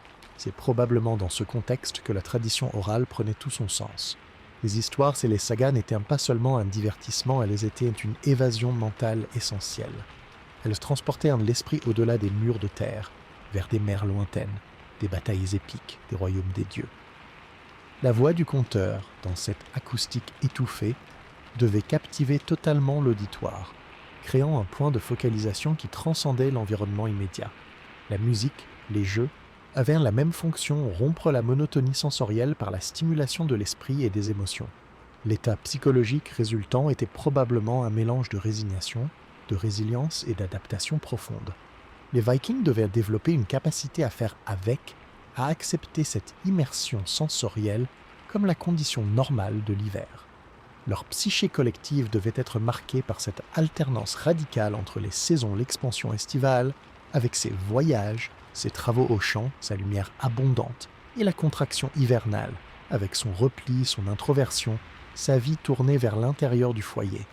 Cette dualité a sans doute façonné leur culture, à la fois tournée vers l'aventure extérieure et ancrée dans la valeur suprême du heim du foyer, cet endroit chaud, sombre et bruissant où l'on attendait ensemble le retour de la lumière. Ce repli sensoriel dans la pénombre chaude et bruissante de la maison n'était pas seulement une expérience physique ou psychologique, elle résonnait profondément avec leur vision du monde. Vivre partiellement enterré sous une couche de terre et de gazon avait une signification symbolique forte dans la cosmologie nordique, une signification qui dépassait largement le simple pragmatisme de la construction. La terre n'était pas un matériau inerte, elle était vivante, chargée de puissance et de sens. Elle était associée à la fertilité, bien sûr, à la capacité de faire pousser les cultures qui les nourrissaient, mais elle était aussi liée aux ancêtres, à ceux qui étaient littéralement retournés à la terre. Et surtout, elle était connectée au monde des morts, à Hel, un des royaumes de l'au-delà qui était souvent décrit comme étant situé sous terre, froid et brumeux. Ainsi, s'enfouir pour l'hiver n'était pas un acte anodin. C'était, d'une certaine manière, mimer le cycle de la nature et même de l'existence. L'hiver était une sorte de mort temporaire du monde. Les arbres semblaient morts, le sol était dur comme la pierre, la vie visible se retirait. En se mettant à l'abri sous la terre, les Vikings s'alignaient sur ce cycle. La maison devenait alors un ventre, un utérus protecteur. Elle était le lieu où la communauté, comme une graine, se mettait en dormance, préservant son énergie vitale, attendant le retour du soleil et de la chaleur qui la ferait renaître au printemps. Cette analogie n'est pas une fantaisie moderne, elle devait être palpable dans l'esprit des habitants, renforcée par l'obscurité, le confinement et le sentiment d'attente. Cette dimension sacrée se manifestait par des gestes et des aménagements concrets. La construction d'une maison n'était pas seulement un chantier technique, C'était un acte ritualisé. Il est probable que des offrandes soient faites aux esprits du lieu avant de creuser. Des objets symboliques pouvaient être placés sous le seuil de la porte ou dans les fondations des murs pour assurer la protection et la prospérité de la maisonnée. Ces dépôts pouvaient être des armes cassées, hors d'usage mais chargées de la puissance du guerrier, des amulettes en forme de marteau de Thor pour la protection, des figurines de Frey, dieu de la fertilité et de la paix, ou simplement des os d'animaux sacrifiés. Le seuil, cette frontière entre le monde intérieur chaud et sécurisé et le monde extérieur froid et dangereux, était un point particulièrement chargé. Le franchir demandait peut-être une petite invocation mentale, un respect. La porte elle-même pouvait être gravée de symboles protecteurs pour empêcher les mauvais esprits d'entrer. À l'intérieur, l'agencement même de l'espace reflétait une cosmologie en miniature. Le foyer central n'était pas qu'une source de chaleur, il était l'axe du monde, le lien avec le divin. Le feu était un élément sacré dans de nombreuses cultures et pour les Vikings, il pouvait symboliser à la fois la lumière de soleil, volée aux géants, et l'étincelle de la vie domestique sous la protection des dieux. Entretenir le feu était un devoir presque religieux. Sa flamme devait rappeler celle du grand brasier cosmique, et sa fumée qui montait vers le toit puis s'échappait dans le ciel pouvait être vue comme une offrande, un lien tangible entre le monde souterrain des hommes et le monde des dieux et des esprits de l'air. Le chef de famille, assis sur le siège d'honneur face à la porte, n'était pas seulement un dirigeant temporel, il était le garant de cette protection spirituelle, le premier rempart contre les forces du chaos représentées par le froid et l'obscurité extérieure. Le fait de dormir en commun, serrés les uns contre les autres, sous des peaux d'animaux, participait aussi de cette symbolique. C'était une affirmation de la force du clan, de la lignée face à l'isolement et à la mort. La chaleur corporelle partagée était une métaphore de la vie partagée, du sang commun. Les histoires racontées le soir, les sagas des ancêtres, renforçaient à ce lien en faisant littéralement revivre les morts dans l'espace de la maison. Les ancêtres n'étaient pas absents, leurs noms, leurs exploits, étaient répétés, maintenus présents dans la mémoire collective. En dormant dans la maison construite par leur père, ils dormaient littéralement sous la protection de leurs aïeux, donc les esprits pouvaient résider dans la terre même des murs. La maison était donc un pont entre les générations, un lieu de continuité. L'hiver lui-même, avec ses nuits interminables, était la saison des esprits et des fantômes dans le folklore nordique. La frontière entre les mondes était censée s'amincir. Rester à l'intérieur, bien calfeutré, n'était pas seulement une question de confort, c'était une stratégie de protection contre ces entités errantes du froid et de l'obscurité. Les rites et les amulettes prenaient alors une importance accrue. Le simple fait de survivre à l'hiver, de voir les premiers signes du printemps devait être vécu comme une victoire spirituelle. C'était la preuve que les dieux leur étaient favorables, que les offrandes et les rites avaient fonctionné, que la communauté était assez forte pour résister aux assauts des géants du givre et du vent. La maison de terre était le champ de bataille de cette guerre invisible. Ainsi, chaque nuit passée au chaud dans l'obscurité n'était pas une simple parenthèse. C'était un acte de foi et de résistance symbolique. Se blottir sous les peaux, c'était invoquer la protection des animaux dont elles provenaient, peut-être même des esprits de ces animaux. Écouter le vent hurler au-dessus du toit, c'était entendre les forces du chaos qui voulaient me pénétrer mais en étaient incapables. Se réveiller au milieu de la nuit pour raviver le feu, c'était perpétuer la flamme de la vie contre l'extinction. Cette existence hivernale était imprégnée d'une spiritualité pratique, concrète, où chaque geste du quotidien pouvait avoir une résonance dans le monde invisible. La maison n'était pas un refuge passif, c'était un sanctuaire actif, un lieu où l'on collaborait avec les forces de la terre et du foyer pour maintenir l'ordre contre le chaos, la chaleur contre le froid, la vie contre la mort apparente de la nature. Comprendre cela, c'est de comprendre que pour les Vikings, l'architecture, la vie domestique et la religion n'étaient pas des domaines séparés. Ils étaient les facettes interconnectées d'une même lutte pour l'existence dans un monde où le surnaturel était aussi réel et menaçant que la tempête de neige. Leur maison de tourbe était donc bien plus qu'un ingénieux système de régulation thermique, c'était le cœur physique et spirituel de leur monde pendant la longue nuit de l'hiver, un microcosme où se jouait à petite échelle le grand drame de la survie et de la renaissance perpétuelle de la vie. Cette couche de signification ajoutait une profondeur essentielle à leur endurance, transformant l'épreuve physique en un voyage symbolique à travers les royaumes de leur propre mythologie, un voyage dont ils sortaient renforcés chaque printemps, prêts à affronter à nouveau la lumière et l'espace du monde extérieur. Cette maison terre, si profondément ancrée dans la terre et la cosmologie nordique, n'était pas destinée à durer éternellement comme modèle dominant.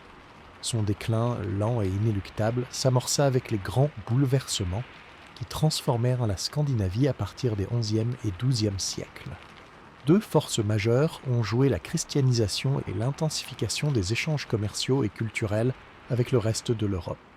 Ces influences ont peu à peu modifié les besoins, les goûts, les techniques et la vision du monde des descendants des Vikings, rendant l'architecture semi-souterraine de moins en moins adaptée à la nouvelle époque. La christianisation fut un choc culturel et architectural. La nouvelle religion exigeait des espaces de culte spécifiques, les églises. Ces bâtiments devaient être solennels, lumineux, orientés vers le ciel, à l'image de la maison de Dieu. On ne construisait pas une église en tourbe. On utilisait la pierre, matériau symbole de pérennité et de sacré. Les premières églises en bois, les stavkirker, étaient déjà des structures entièrement hors sol, aux hautes flèches pointant vers le ciel. L'influence du clergé et des premiers rois chrétiens a ainsi introduit et valorisé des techniques de construction en bois et quarry et en maçonnerie, techniques qui se sont ensuite répandues pour l'habitat noble puis civil. Parallèlement, l'âge des raids s'estompa au profit d'un commerce plus structuré. Les villes comme Bergen, Oslo ou les comptoirs de la Baltique se développèrent. L'accès aux marchés européens permit d'importer de nouvelles idées et matériaux et d'exporter des ressources comme le bois, le poisson, les fourrures, générant des richesses nouvelles. Dans ce contexte urbain ou proto-urbain, la maison de campagne semi-enterrée n'avait pas sa place. Il fallait des bâtiments plus denses, sur des parcelles étroites, avec des étages pour loger plus de monde. La pierre et le bois permettaient à cette verticalité. De plus, les échanges avec le sud de l'Europe ont introduit le concept de la cheminée à conduit, une technologie qui, bien que moins efficace thermiquement que le système de fumée stagnante, offrait un avantage décisif à un air intérieur beaucoup plus respirable. Ce confort nouveau, cette possibilité d'avoir un feu sans être enfumé, a dû être une révolution pour les populations aisées. Ainsi, la maison en bois à pans de bois, avec des pièces spécialisées et une cheminée, est devenue le nouveau standard pour les classes supérieures et les citadins. Cette nouvelle architecture reflétait aussi une évolution sociale. La famille nucléaire, plus restreinte, commençait à être valorisée par rapport au clan élargi. Le besoin d'intimité, de séparation entre les espaces de vie, de sommeil et de service grandit. Les maisons à plusieurs pièces, avec des couloirs, des chambres séparées, répondaient à ce besoin. La grande salle unique et multifonctionnelle, symbole de la communauté, laissait place à une division de l'espace qui marquait les statuts et les fonctions de manière plus complexe. La fenêtre à vitres, d'abord avec des vessies de porc ou de l'albâtre, puis avec du verre, fit son apparition, apportant de la lumière naturelle à l'intérieur. C'était l'antithèse de la pénombre permanente de la maison de tourbe. Pour les riches fermiers et les seigneurs, construire un hall entièrement en bois massif avec de hauts pignons et des fenêtres devenait un signe de prospérité et de modernité. C'était une manière de se distinguer du paysan archaïque qui vivait encore dans une butte de terre. La maison en tourbe devint progressivement associée à la pauvreté, à l'isolement et au passé. Elle était vue comme la demeure des plus démunis, de ceux qui ne pouvaient pas s'offrir le bois ou les services d'un charpentier qualifié.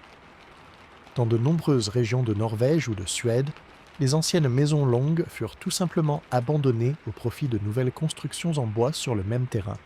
Parfois, la vieille structure en tourbe fut réutilisée comme étable, grange ou atelier, un usage secondaire qui montrait bien sa déclassement.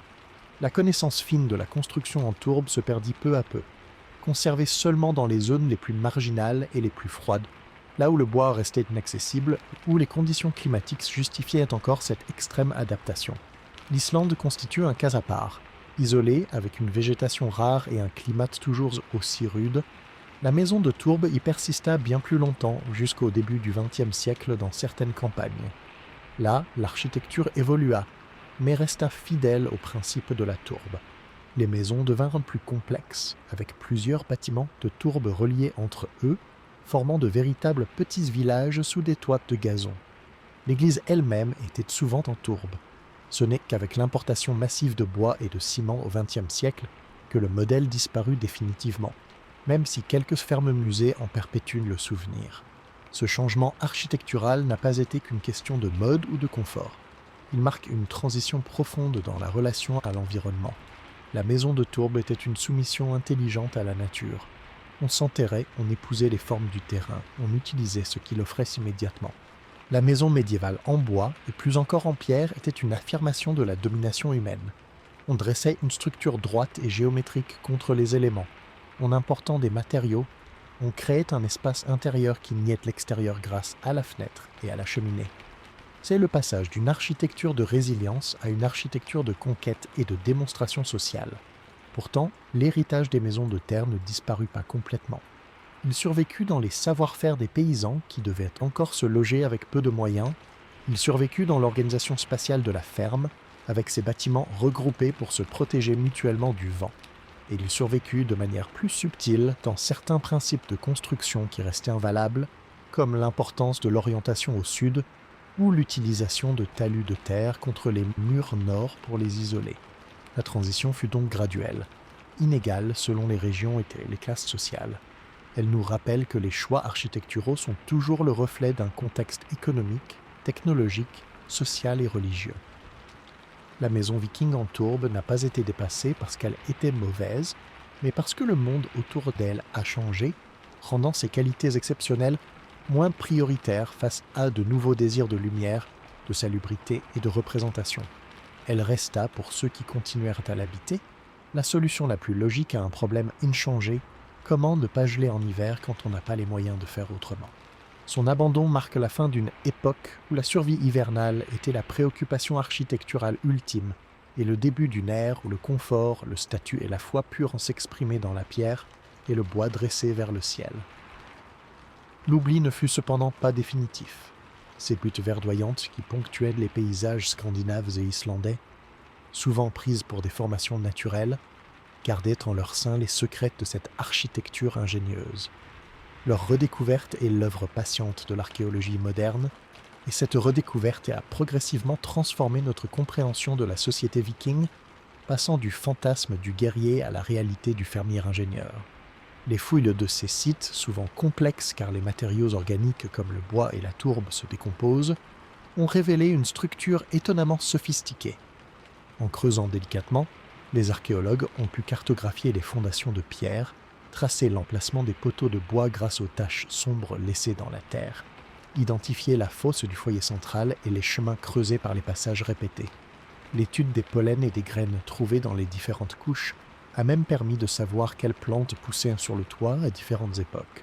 Chaque fouille a ajouté une pièce au puzzle, montrant des variantes régionales des évolutions dans le temps et confirmant l'incroyable épaisseur des murs. Ces maisons n'étaient plus des légendes, elles étaient des données tangibles, des plans au sol précis, des collections d'artefacts domestiques qui racontaient la vie quotidienne.